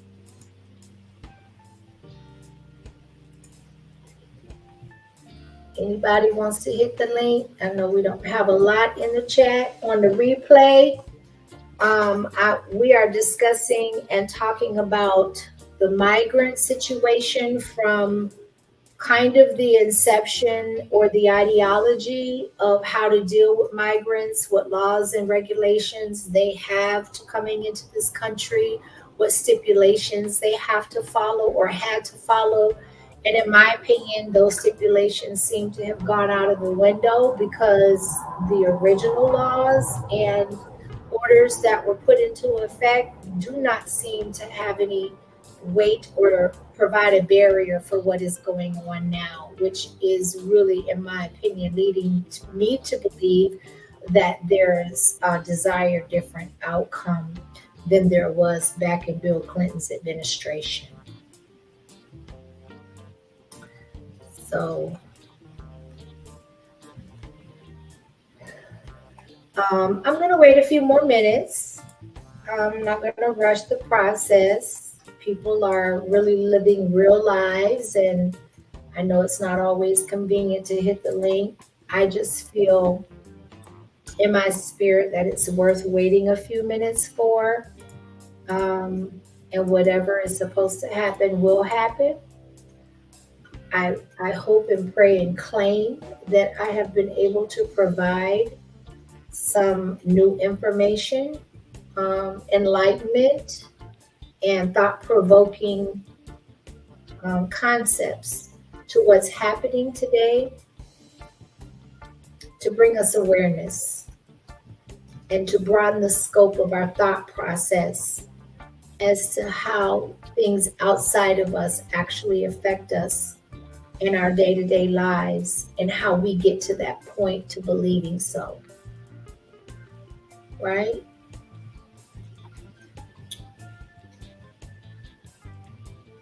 All right. Yes. Hey, Ola. How you doing? I'm good. All is well. Peace and blessings to you. Thank you for coming. Thank you for having. I was actually looking forward to Mel's perspective also, because he does look at things a little bit differently. Where I focus more on the political aspects, he does look at it just differently.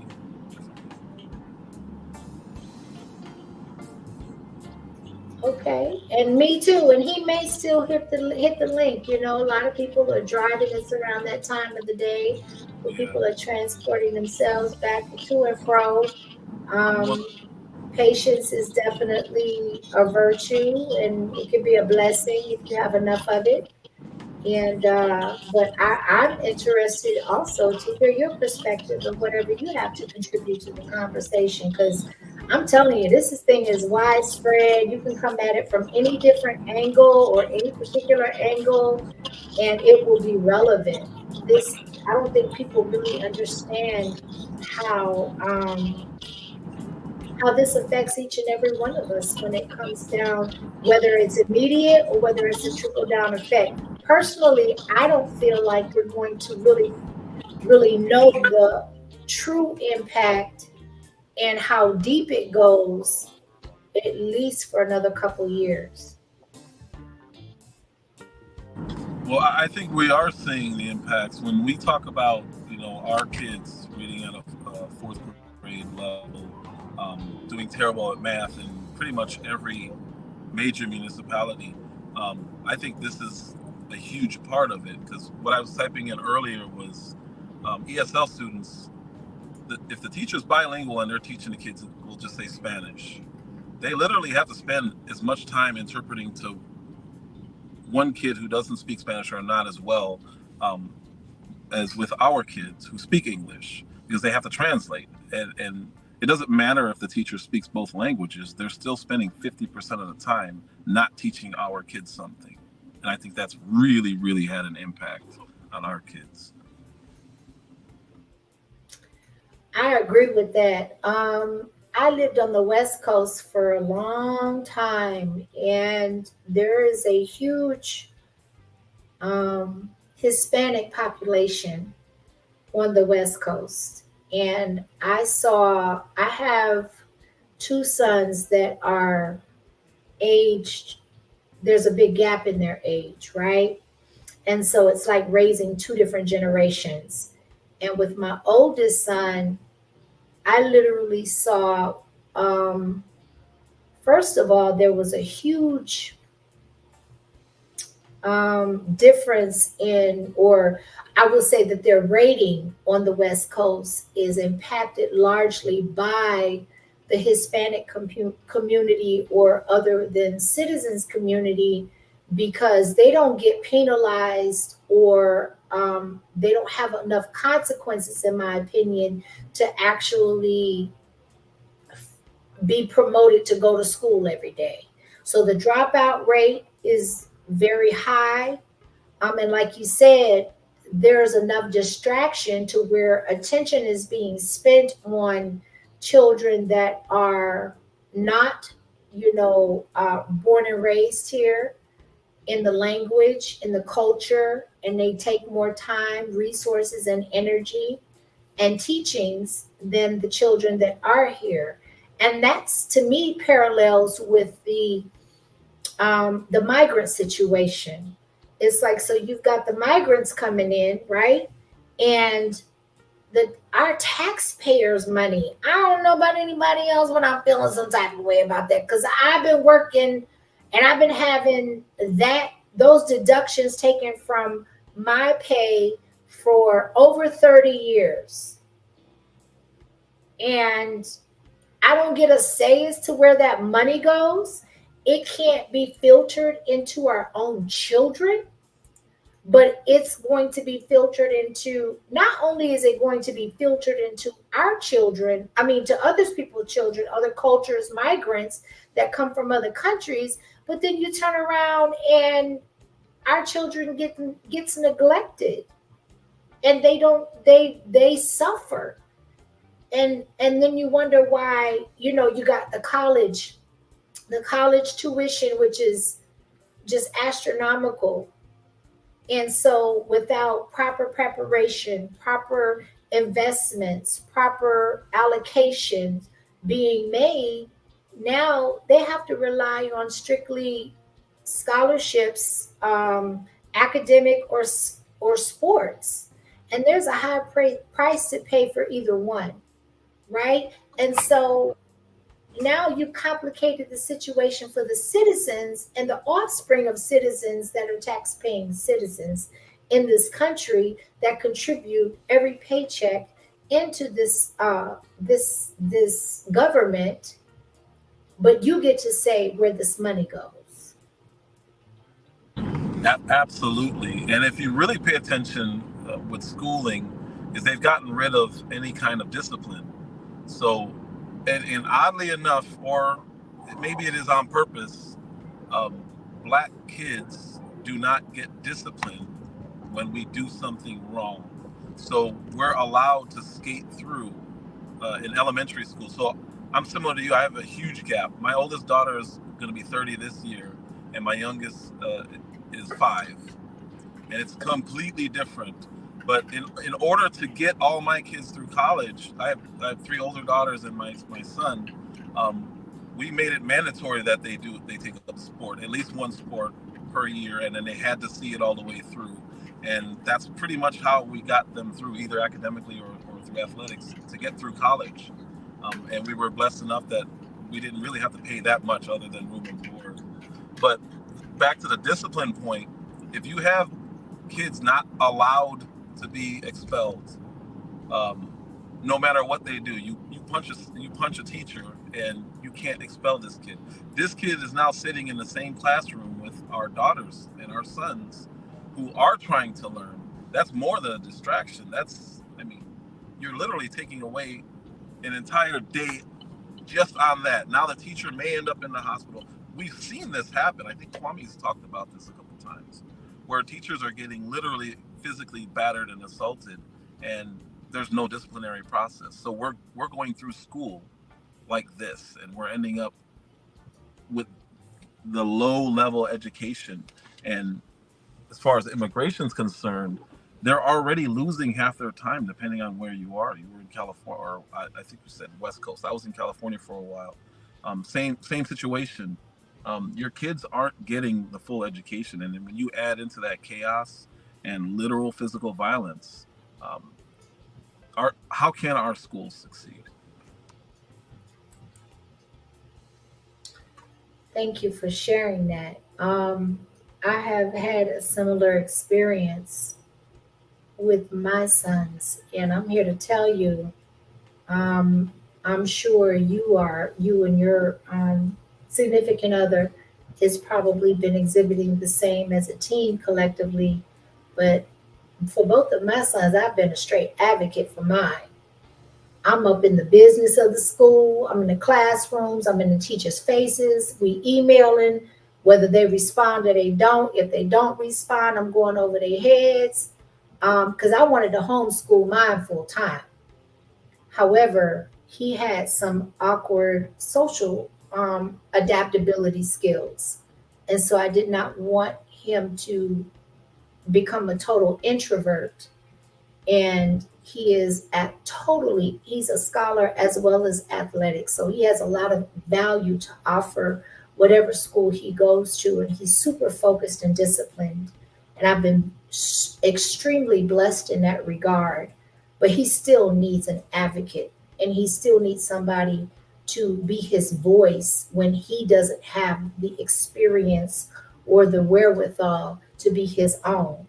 And I am finding that a lot of the school, the staff, the institution in itself, they're not accustomed to that. And a lot of them aren't trained or don't have the wherewithal to be able to accept that. But that's not my issue. That's not my problem. At the end of the day, we got one shot to get this right with our children. They only go through high school for 4 years. And if you know what you say, you've already raised children, so you know, like I know, how fast that goes and how critical every decision we make on their behalf, trying to balance everything else that's going on, it's critical, right? So I applaud you. I salute you for investing into our children. I know it is on a, typically it's on assignment where people are appointed to, because everybody can't deal with everybody else's kids. I have issues where, or challenges where I deal with my own. So that's why it's so easy for me to salute you and other educators that invest in children and other people's children that you don't even know going in. It has to be a calling, it has to be passionate for it to be effective. And that's worth mentioning. 100%. And I'm not an educator. Mel W is an educator. Okay. I just, like I said, blessed enough to get my 3 older daughters through college. They're all adults now, and I'm working on the younger one. But I can't put him in public school. I've seen what that looks like. So the bad part about that is it costs a lot of money. But again, I'm blessed enough to be able to do that. But I feel so bad seeing these schools, and one of them would be the school that my son would go to if he had to go to a public school. It's just not. I don't know how people can do that. I don't know how you can watch your kids go to a school like that where they're more interested in a standardized test score, and all their time is going towards standardized test scores so that they can get funding, and it's not really focused on actually teaching the kids something. This is why I'm a huge advocate of Biz 101. The finance should be taught in elementary school, and especially in high school, and absolutely in college, no matter what your major. Facts. So yeah, I don't know how they deal with that, but as far as the illegal immigration part of it, it's definitely impacting schools. It's impacting pretty much every part of our lives, and it's one of the more frustrating things because it can be stopped. We saw it stopped in the last administration, and then just picked right back up. Absolutely.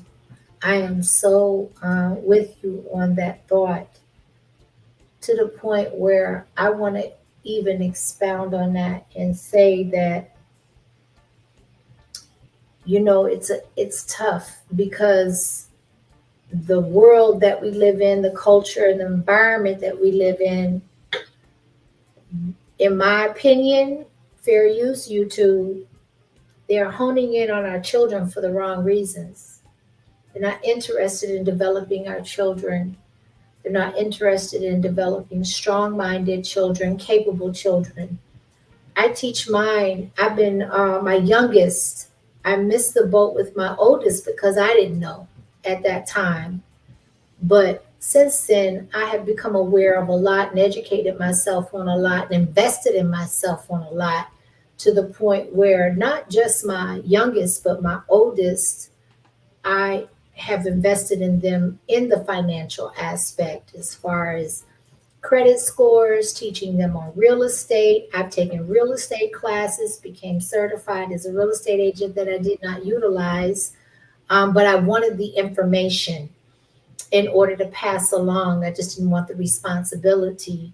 And when it comes to educating them on stocks, my youngest one is young. He's a mid-teenager, but he subscribed to Biz 101 by my prompting. And I just told him, I said, just cut out the cuss words and get the message and the gems, because to me, Biz breaks it down in a language that we can understand and that we can relate to, and that he makes it okay for us to start at the bottom, and it's okay no matter when we choose to learn or invest. I look at him the same way, in the same way that I look at Kwame, even though they're two different individuals. Biz is assigned to, and he has a far reach and impact. Whether people agree with me or not, my discernment tells me so. And you know why it tells me so? Is because of the attack that he's been under, and the scrutiny and the judgment off of things that he has been judged by in his past, but he is not put on the scale of his weight and worth for today, and what he has been able to offer, to give from the heart for free. And God is blessing him in the midst of all of that. So with that being said, I'm totally in agreement with you. Now, I have allowed my, or have consented, me and his father have consented with my youngest son going to a charter school, but that's only under the condition that I am in his business every day, all day, and that it is benefiting him, and that it also allots for him to be able to socially develop and grow amongst his peers, and still allot time for him to be taught at home what he's not being taught in school.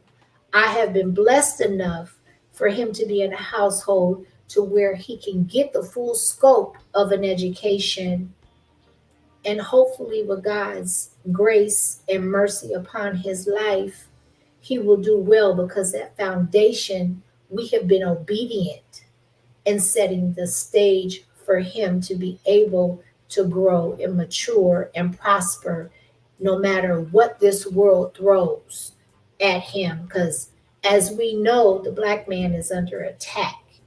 My children are chocolate. Okay? So it is very prevalent to me. I got people that say, "Oh, you black? What you mix with?" Let me tell you something. My upbringing was black. My soul reeks black. I don't not acknowledge my mother's side of the family because my mother was Canadian and Indian, mixed with some German. So I got a lot going on in my DNA, which is put me in a position to take a while to figure out who the hell I was. And all of those different portions of my DNA, who did they develop into? However, I will say that I'm grateful for every single solitary experience I have been through, because I knew that when I started to bear children, that my life was no longer mine. I didn't mean to be long winded, but as you can tell, I'm extremely passionate about family. I'm passionate about our children. And that's one of the reasons that no matter, I don't agree with everything Angela Stan King says, but I do stand with her 100% unadulterated all the way down through when it comes to our babies. Why do we have them if we set them up to fail, Otito? I think there are distractions, and you said something about us being under attack. We need to pay attention to who's attacking us, because back to the discipline in the schools, they got rid of it. They don't want our kids playing football, and I know it sounds small, but especially in a single parent household, football gives boys especially structure. You have a coach, he tells you what to do, you have to do it. If you don't, you get punished. So if you're missing that from a home, I don't think people I don't want to sound like I'm, you know, I don't want to offend anybody when I say single mothers. I don't think they understand what's missing when a boy does not have structure. So if you can get him into a sport, especially football, a contact sport where he has a father figure, whether you think that that's big or not, it really, really, really is important. Because that man, if you really look, I guarantee, well, I don't want to guarantee, but I can tell you Kwame Brown most likely remembers his high school coach if the coach was any good, and probably would still refer to him as coach. And I know I had 3 coaches from my upbringing that I still would call coach. They've all passed, but I would still reach out to them as I was growing, and ask them questions. And that impact, even though I had a father, I still had that impact, or they still had that impact on me. So imagine if I didn't have a father, and I have these men who are father figures who are disciplining me correctly, not physically. I mean, whatever, there's spankings, whatever. You can do whatever you want. But that structure is extremely important. Not only that, to what else you said about your son is you now have a group of boys who are in it together. They are a team. They are working together. You have to learn how to work together. And that will not get rid of, but it'll dramatically help a kid who is socially awkward. Because it's all about the team. There is no I, and they really, really, really stress that. The military is another one that does that. But yeah, I think it's just extremely important. And when we say they're under attack, it's not always intentional. You know, there are a lot of absolutely beautiful, wonderful mothers who are raising great sons, but they're still missing that element. And boys need balance. They really, really need balance. Personally, I appreciate you saying that. My son, he started out in the sixth grade on a traveling AAU team for basketball. He reached 6 feet in the eighth grade with a size 13 shoe, size at the time. Um, Even though I knew he was a straight A student, that was something that even though, like I said, me and his dad co parent, we have a wonderful co parenting and friendship relationship. And so both of us understand that our son, is the most important aspect of whatever dynamic is going on. And that's been super helpful in this journey. And then, you know what? When he became in high school, he said, Mom, I want to play football. And I was looking like, yo, do you understand? Like, I love being inside the gym, yelling as a basketball mom. That's my thing. Basketball is my sport, right? I played basketball in high school and college. And so it's just a passion of mine, but I had to really make my peace and understand quickly that this was not about me. And so, whatever his passion is and whatever he decides to do, guess what? I'm going to support you in that. And and everything that you said was so on point because in this last year, particularly that he has played football, he has grown astronomically. And I have a special rapport with his coaches. And I see what type of influence and mentorship that they have with him that I can't provide. That even though his dad is super valuable and needed and necessary, there are certain things because he's trying to provide for his son that he misses the mark in certain areas as myself that the coaches can actually make up. Like you said, the structure, right? And so that is super important: routine, structure, discipline. And I know that this subject, I don't want to get off topic to the point where I don't recognize that the subject was starting out with migrants, but I'm also solution oriented and very intentional about providing some solutions. And I feel and I think and I believe and I live being solution oriented. And so what you said was super, super important. And I didn't mean to expound so long on it, but it touched my heart so intimately because that what you stated and spoke, it resonated 100% truth in my personal life.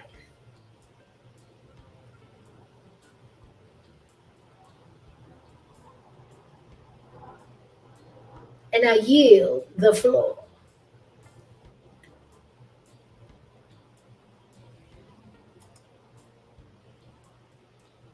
You there, Otito? I don't know if something happened. You on mute. You're on mute. You're on mute.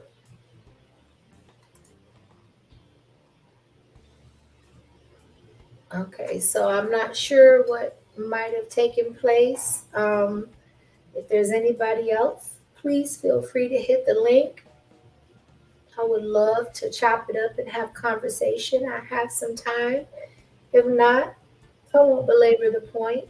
I don't want to draw out something that nobody is gaining value from at some point. So, the Kitchen Close podcast on YouTube, thank you so much for joining. I appreciate you. I appreciate your support.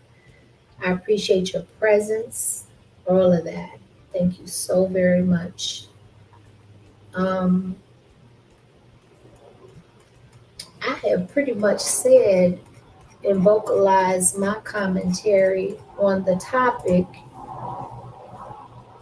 You know, I'm open to whatever is that comes and that comes after that, basically. So I'm gonna post the link one more time. Wait a couple minutes, and then I'll go ahead and wrap everything up. I haven't even checked to see if anybody else is live, because somebody is always live. But if you come in, you catch the replay, we are talking about the migrant situation, different aspects of the migrant situation from when the laws were implemented through the Bill Clinton administration, what their intention was, what the outcome was, to the migrants, actually their experiences, them speaking out, their personal testimony of what was going on. It's okay. Oh, no problem, Otita. It's fine. Okay, so we got Vinny Nichols. Welcome. Peace and blessings to you. You are on the stage and on the panel. How you doing? All is well. How about yourself? Everything is good. Your topic is very important and then key to what we as a people need to understand and what's going on. Amen. I'm excited to hear of anything that you have to add to the topic. I know there's been a lot of information that has been brought forth, but it doesn't really touch the surface of what's really out there and what's really going on, But I had to start somewhere, so I'm eager to hear of anything that you have to add to the topic.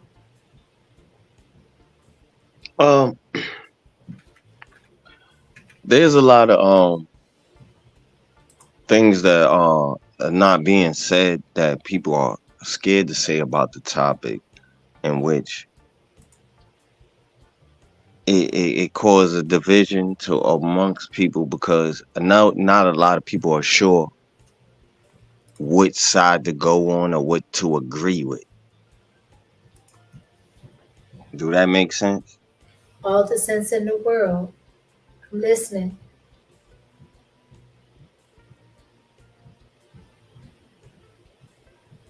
I mean, and that's what basically right now I have to say about that, because if you don't get the information that we need to know, you will be blinded by other people's interpretation of what they feel about the situation. But what we don't do as people, we don't go and research the things that we hear about certain things to where we get it right, to where we done our research and did our due diligence to find out what they are really talking about, so we can talk about the situation. But a lot of people are misinformation and give false narratives and don't know what they talking about just because they hear other people talking about. When you hear things on these platforms, you need to go ahead and listen to what they saying. But then now, after you hear what they say, you do your research on what they are talking about, so you could come and be more clearer to what's going on. A lot of people are not clear to what's going on. They just want to throw their little narrative in and don't know what they talking about. So when it comes to situations like this, we need to do our information and get correct knowledge of what people are talking about so you can be on the same page. A lot of people are not on the same page with these platforms. A lot of people just talk the talk, but don't do their research, don't do background checks. They just go off what the narrator says. And the narrator could be staring you in a whole different way and not knowing what's going on. Absolutely. Absolutely. And I'm glad that you actually brought that topic and that perspective into the conversation because that is so true. And I think a lot of weight and responsibility is put on the content creator or on the source as their source of information without doing any due diligence. And that's why I preface my stream today in particular by saying that I'm not a know-it-all. I don't profess to know it all. I'm learning in progress. I'm a student always. And so basically, don't put all your eggs in my basket because at the end of the day, I want to have a conversation. I want to gel with like minds. I want to be able to be a cohesive unit with people that want to build community along the same mindset. We don't have to agree on everything. We just have to align in our some of our belief systems and really garnishing and hoping to garnish the outcome of what's really important and what's really prevalent. And I know it's less popular. You know, I don't get the views and I don't get the subscriptions or the subscribers that the sector that I originated from actually they engage in beef. They engage in shit that at the end of the day doesn't really apply or affect their daily lives at all. However, I encourage you, this is a platform and this is intentionally a platform for you to actually feel comfortable enough within the parameters, of course, of not, getting the channel put in jeopardy of sharing information because I feel like at the end of the day, it is our responsibility. There's a reason why we become knowledgeable and become aware of the information that is available to us in truth. And if we don't share it, then what was it given to us for? And that's the big point because a lot of people in this sector, no disrespect to the sector, big up to Kwame Brown because I've been there since day one. And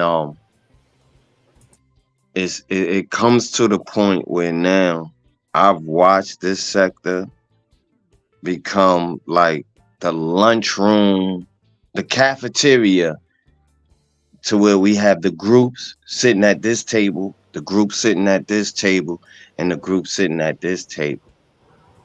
They all got an agenda and they all talk about this and they talk about that and the third. What I watch Kwame Brown bring together, I watch a lot of people dismantle it and disrespect it to where he was coming out with a voice that helped a lot of people, myself and a lot of other people. And now it's come to where the sector has become a division, which I watched your other joint you had on that, a divide and division, which is happening with our politics right now in our presidency and who we voting for.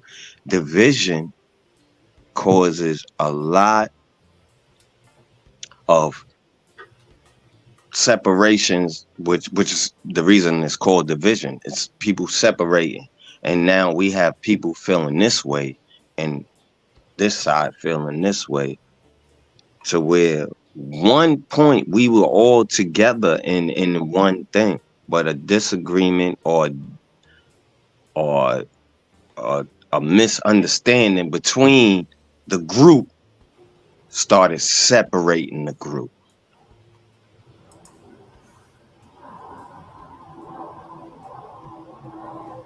I remember you at one period of time being somewhat respectfully of a regular on his panel. So I recognize you. Would you care to expound a little bit? And I value and appreciate everything that you said, and I agree with it. I Yeah, absolutely agree with it. I Go ahead. Sorry. I definitely can expound on what you're talking about because you do remember me when the fallout came with him and Is, which I was following both of them. And when that, I was right there on that panel when that happened and all that during that situation. And if people could go back and look at my comments and my points on the panel, I was like, stop, y'all two, stop right now, just stop. But it got more extra because certain people do have a following, which everybody was on Kwame, and he when he came out, he was right. He was a quiet giant, and I was on that when my man Doggy Diamonds put out "You Never Should Poke a Sleeping Giant." That's how I got on Kwame Brown radar.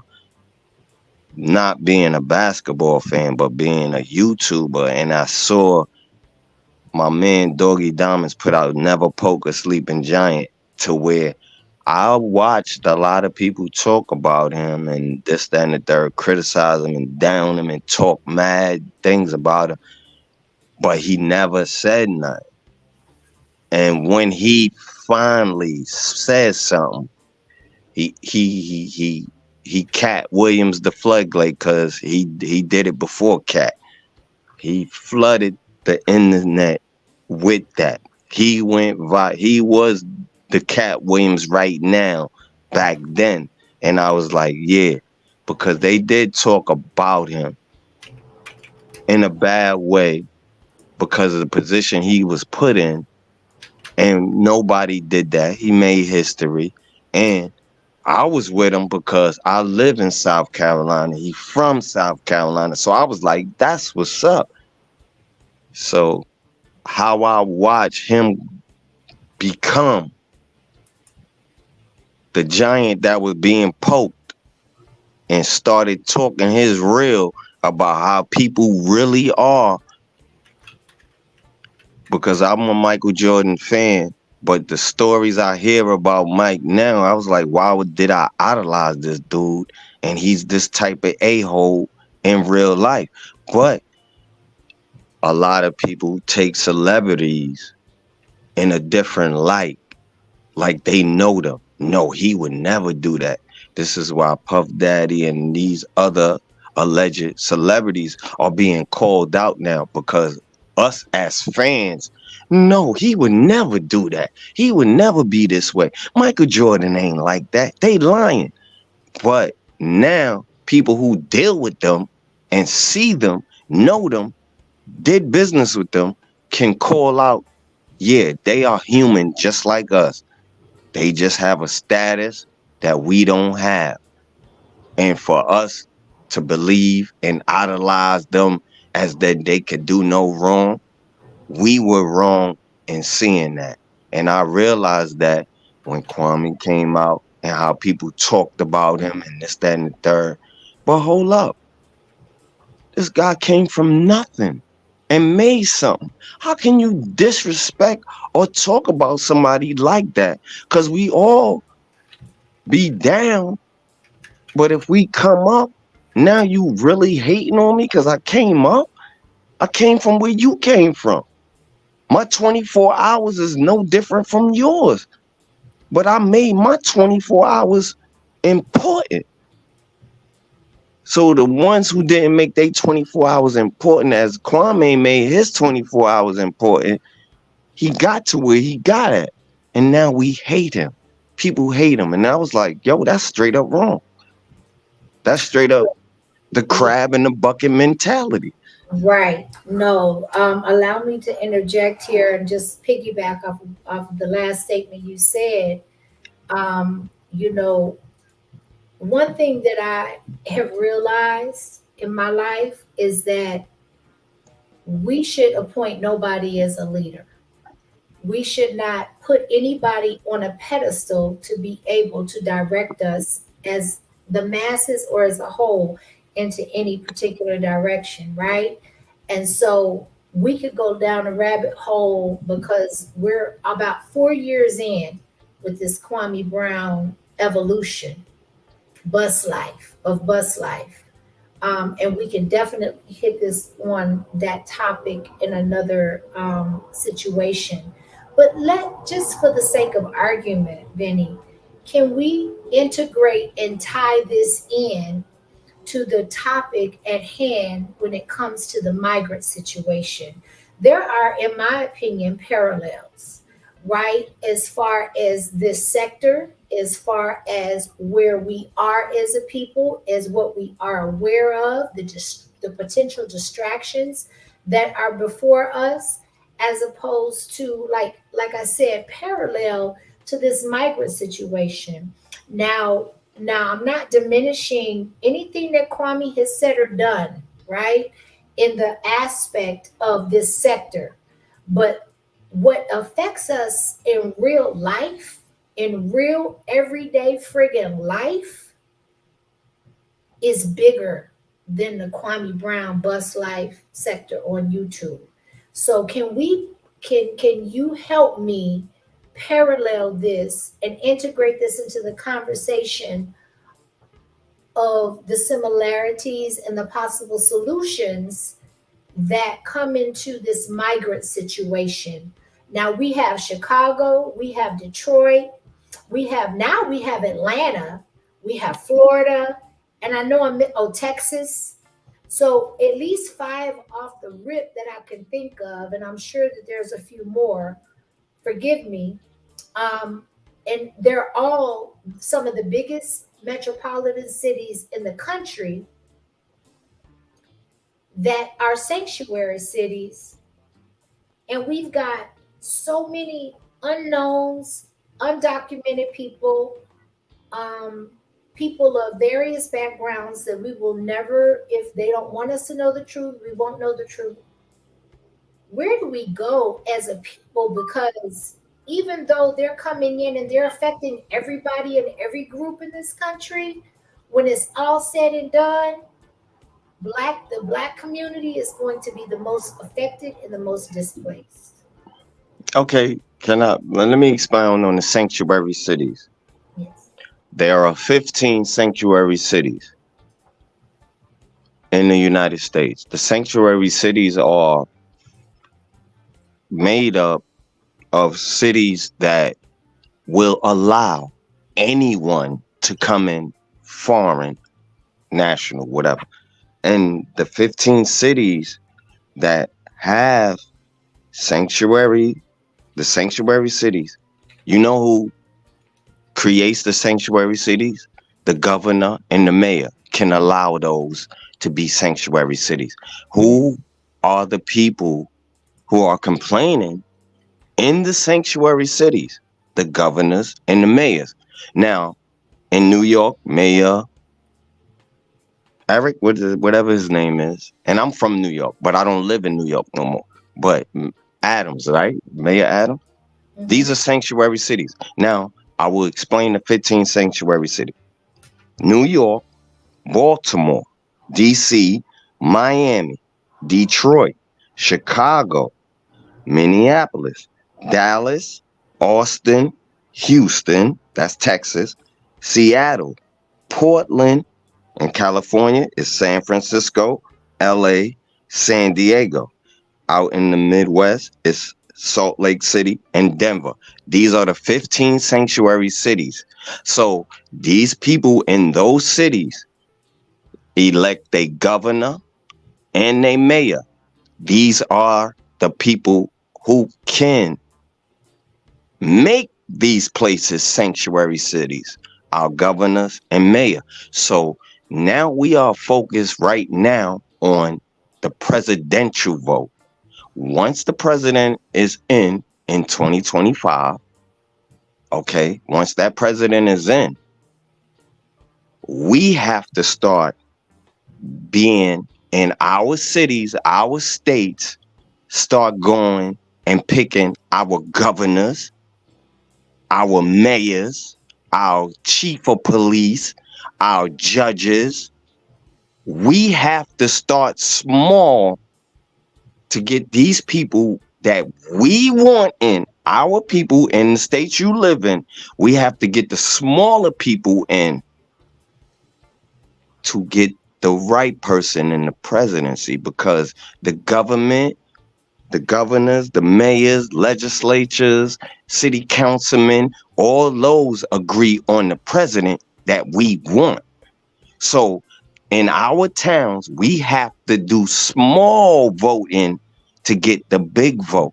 And I know a lot of our people do not know about that, because when election time come up, all we talk about is the presidents.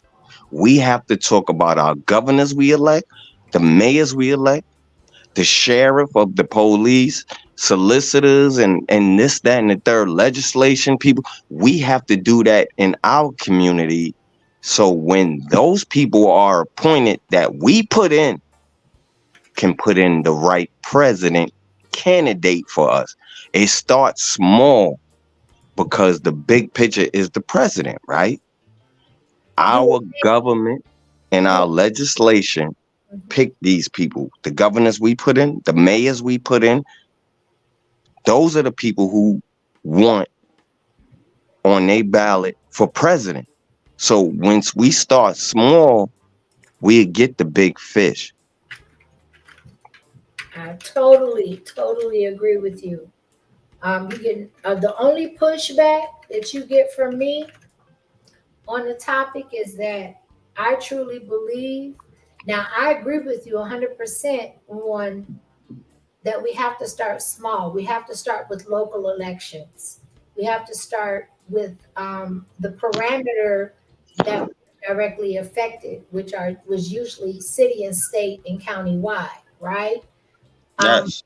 I remember being in the school system, and the only emphasis that was put on an influential figure as far as the political spectrum was concerned was the president and anybody associated with the president. I wasn't gonna say we. I was not taught about governors. I was not taught about mayors. If I were, that was not what the emphasis was put on.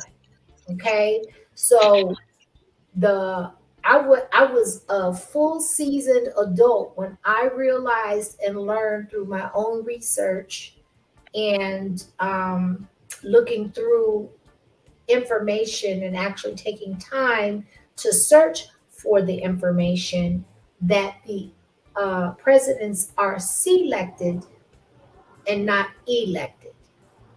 And that itself prompted a whole nother facet for me to delve into, me looking through, okay, so why are we focusing on the presidency that does not have the ultimate power that we are led to believe that they have, and where is the most influence directed? And that became, like you said, in local elections, right? So Right. Yes, ma'am. it takes a village. Like even with local elections, you have to have some type of cohesiveness Yes. in community with like minds to say we are all looking at the same outcome, possible outcome.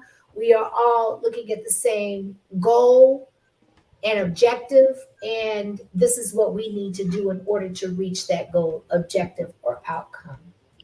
And with you saying that, well, who has to talk to the president? The governors of these states, because the president wants that state. to be red or blue. So when we put the right people in our states, in our cities, in our legislations, we put the right people in, they can talk for us because we put them in office to talk for us about who we are going to side with as the president, because this state was red and now it's blue because the voting in the cities and in these legislations done put that person in there that wants this type of person to run his city, his council, and be in charge of the nation that we pick. A lot of people think the president is elected and this, that, and the third. Allegedly, our president is already picked for 2025 right now, whether we vote or not. Yes. Allegedly. Allegedly. Yes. Facts. Come on now. Come on. And this is why I'm in this sector for people who look like me. I'm not in this sector to down no other content creator who has a falling out with KB. My job in this sector is to tell people who look like me what this guy started with the trading and coding. He was about us. This is all I'm in this sector for, about us. I am about us. Yes. If you look like me, talk like me, you in the mirror, and you see that person, you have to be comfortable with the person that's looking back at you in this mirror and know you have to do the right things for somebody who look like you, talk like you, represent what you represent, because if you don't, you just as lost as the rest of us out here. So you have to deal with you. And the Bible tells us that if you not right, you can't get nobody else right. Come on now. Look, I'm getting ready to start dropping some mic drops in the chat. No, for real, because what's understood don't need to be further explained. Exactly. You definitely don't need for me to expound on a lot of the topics and the context and the points that you are hitting on. It is what it is. You can't break it down, but for so much. You know what I mean? And so I feel like you and I are have like minds on the level that at least we just trying to bring awareness, because we can only do so much individually. We can only do so much. I don't care how much knowledge and information we have. The fact of the matter is that we still need community in order to execute anything that's going to be long lasting. Exactly. Substantial. And it is very key and it is very pertinent for you to bring up the point that we can talk, or remind us of the point that you could talk about the president and the presidential administration, but one thing that I can say, in my opinion, allegedly, and that is in my mind is a fact, and in my personal experience, because I've been living life long enough to see the manifestation of these things, is that everything that is happening is by design.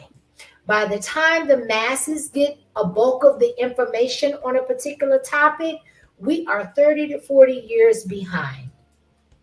And this is what I talk about, where in this sector, a lot of people call themselves content creators, which is nothing wrong with that. But when you are a content creator, what are you helping? What solutions are you solving? Because what I watch as people call themselves content creators in this sector, I watch people become fans of KB, and then later on down the line, they start their little programs or whatever, totally derailing what the man started. And that's what get me pissed off about this sector, because a lot of people are branching off on his positivity to create negativity to down him now, but you started with him. So this is what I'm seeing out of KB sector. I see a lot of other people who was with him turn against him, and I see these new panels popping up, disrespecting, taking off the narrative. What really is the point is we are being used by this system, and somebody came in here and tried to tell y'all how the system is, which is using his celebrity, using what he done seen and what he done been through in those places. So now everybody you idolize and like and seen, they're not the same. They are human just like us. They just are in a bigger platform, or in a bigger status, or a bigger stratosphere than we are. But they are just like us. They have bad tendencies against them. And this is why a lot of them are being called out, what Cat Williams is saying and what all these other people are saying about people who we idolize and cherish and love. They foul. But we wouldn't think that, because no, he make great music. They make great television shows.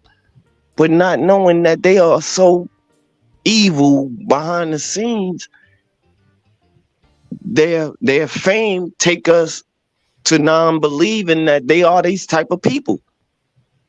Can I give you a little of a different perspective? And I'm not diminishing your analysis. No, go ahead.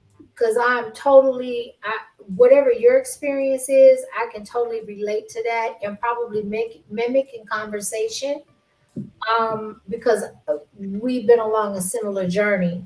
If we followed KB from day one till now, there's definitely been evolution. You know what? But whatever you focus on grows, right? So when I say that, I choose and I am intentional about only giving a certain amount of focus, attention, time, and energy to what is going against his original message. Because his message, if you are seeking his message and you hold on to his message, it is not lost. He has been consistent and he has been saying the same exact thing since he came onto YouTube and broke the internet. Facts. Yes, he has. Yes, it has been the distractions, in my opinion, and it has been the direction of an intentionality of trying to sway the message and distract us from the original message. And for a lot, it has been successful. And you know, the enemy is always at work. That's why he's accumulating. I'm not saying that God is not blessing him with subscribers and views, but you have to have discernment in order to separate the two and say, you know what? All of these views, all of this notoriety, all of this acknowledgement has not been all from God. And can I say one thing? Yes. The devil is not allowed to do nothing without God's permission. Correct. God tells the devil, go ahead and try. Yes. Try to manipulate my people. Go ahead. The devil doesn't do nothing without God's permission, because he's still superior and he can take you out in any aspect or any way he can. So the devil is allowed by God to do what he's doing. But in God's eye, you can't mess with my people. You can't manipulate or change my people. I allow you to try. Come on. I allow you to try to manipulate my people. Come on. So whatever the devil is trying to do to you, God allows it. And God knows if you with me, it ain't gonna happen. It can't happen. Because I speak to them differently than you do, and they believe in me, and they are my believers, and this is why I allow you to play around in my playground. So I want to see who's my true believers to go with you or not go with you, because I know I have spoken my word, and my people's gonna follow me. So I'll allow you to do what you can try to do to my people, but it won't work if my people are true to me. God don't condemn the believers. The believers are straight. If you believe in him and know, you good. You don't have nothing to worry about. The devil can't affect you because you are a believer. And that's why Cat Williams talked the way he talked.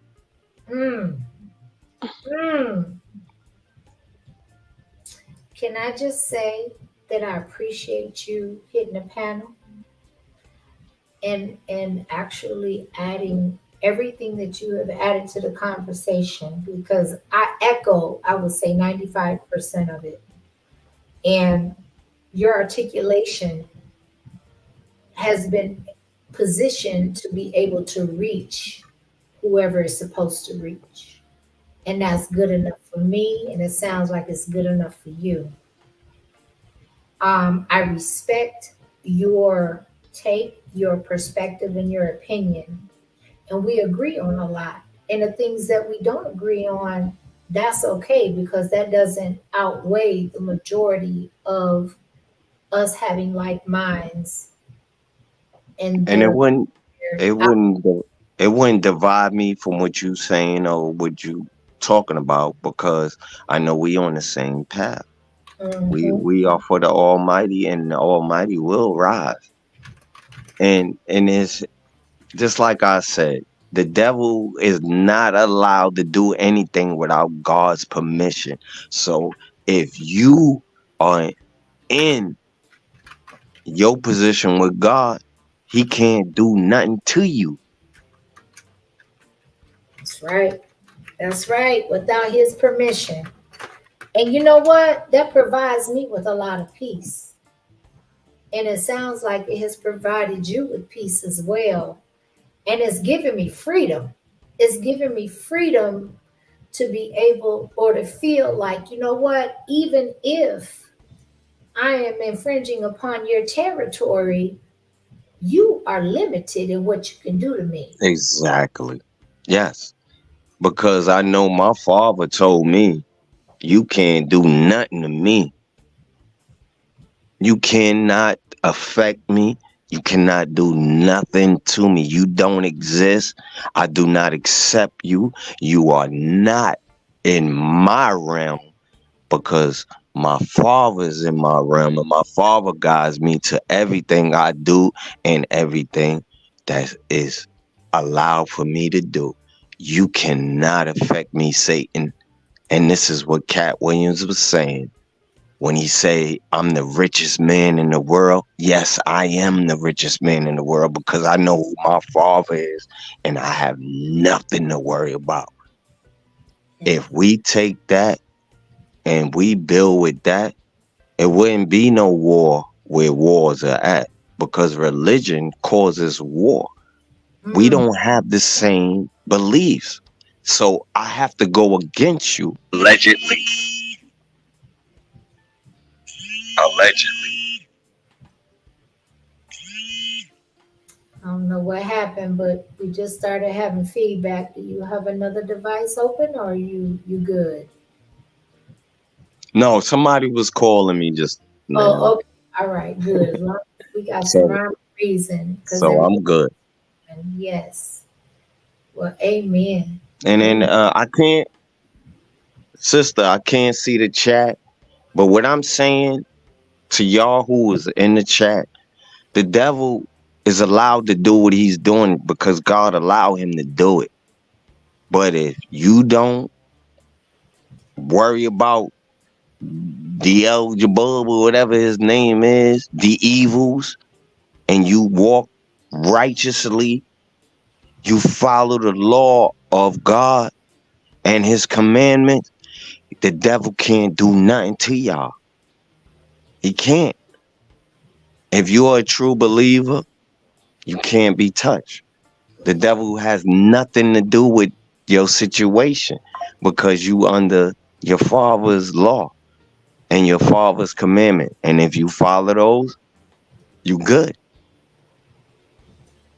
He can't touch you. That is so, And so true. with that right there, Vinny Nichols, Kitchen Close Podcast falls back. Go ahead, sister. Thank you so much. You have just you resonated in my spirit so loudly, and for that, I know it's of the God that I serve that we have been able to connect. And whoever watches this replay, from front to finish, we claim and pray that you gain the edification that it was designed for you to gain, because there's definitely something for you to benefit from and be able to apply to your current situation and your family. Because at the end of the day, your legacy, your family, and God's word, not in that order, is what's important. And so, with that, Mr. Benny Nichols, I claim that we will cross paths again. I have so enjoyed this dialogue and this conversation, and I Peace, appreciate peace you. and love. Peace and love always to the Most High.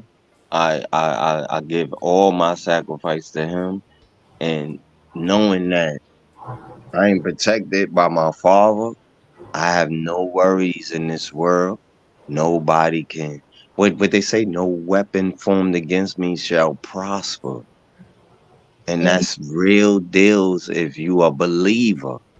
You Yes, have to believe yes, Jesus, our Messiah, will return. yes, Allegedly, I gotta say allegedly just so your panel won't be affected or nothing like that. But allegedly, he will return. And he was a real man. And he was a flesh and blood man, just like we were. Yes, he will return, allegedly. And a lot of us might not make it, but stay true in your heart and know who is the true. You must take to what's going on in this world and pick up that book. It's a life guide. It's not no religion or nothing like that. Pick up your holy Bible. It's a life guide. It's how a human, a physical person supposed to walk on this earth with love, generosity, and look out for somebody who's less fortunate than you. You have to take care of them. And this is and the Bible ain't nothing but a life guide. It's not a religion or none you should follow or nothing like that, but it's a life guide you should follow.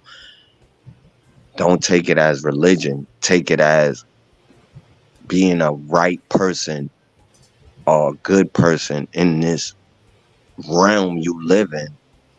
Because when you're gone, your energy does not deplete. You're not dead. Allegedly, you will move on to a better spiritual being.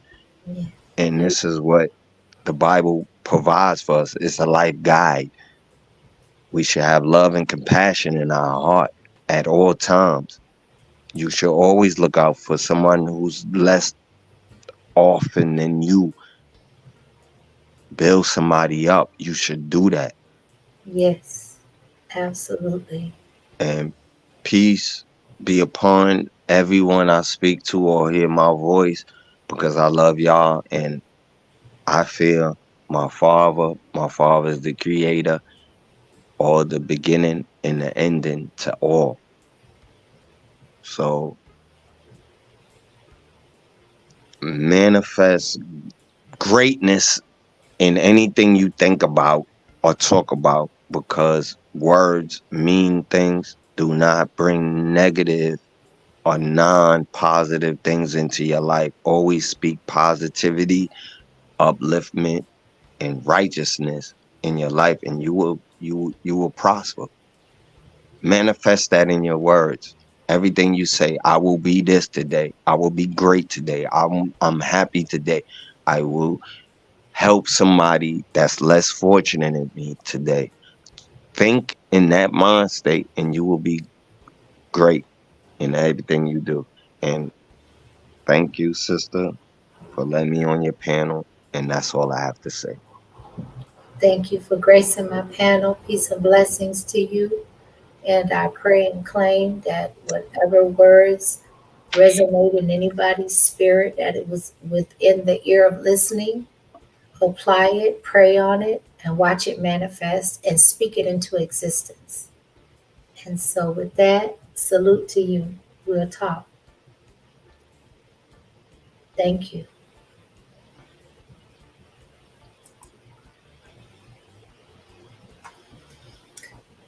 All right, then. So, thank you, Brother Vinny, for coming up and providing those gems and those words of wisdom, your personal experiences and testimony, and your foresight and discernment as to how we can provide solutions and anticipate what's coming down the pike and how we can make change.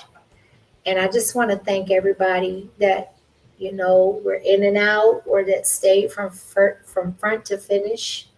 I know it's been a long broadcast. I knew it was going to go lengthy because of the information that's available out on this topic. I knew I wasn't going to be able to cover everything, but I did want to try to hone in on topics that provoke critical thinking, that, kind of stimulate the part of the brain that gives you focus in on things that actually and literally affect your everyday life, and also to be able to provide some type of solutions. I didn't hone in specifically on the solutions, but God brought them to the forefront through the dialogue on the panel and within the chat. And so if you are replaying this and watching this through a replay, engage in both and tune into both, because there is value in the chat as well as the panel and the commentary. This was meant to be informative as well as educational. But, at the end of the day, nobody wants all of that information without possible solutions and what each one could teach one and the impact that that makes or could potentially make. Um, Nobody wants to hear any of that without some type of potential outcome with what we can do on an individual basis. So much love. Thank you, the Kitchen Clothes Podcast on YouTube. Thank you, Joy Joy, Miss Liza Jean Williams. Um, Miss Genesis one, I know she checked out. She hung in as long as she could. I so appreciate everybody's participation.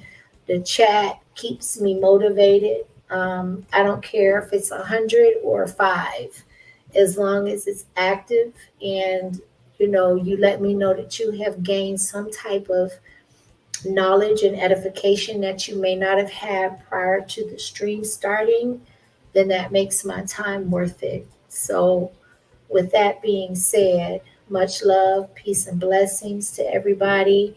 Enjoy your night. Be safe, be mindful, and be intentional.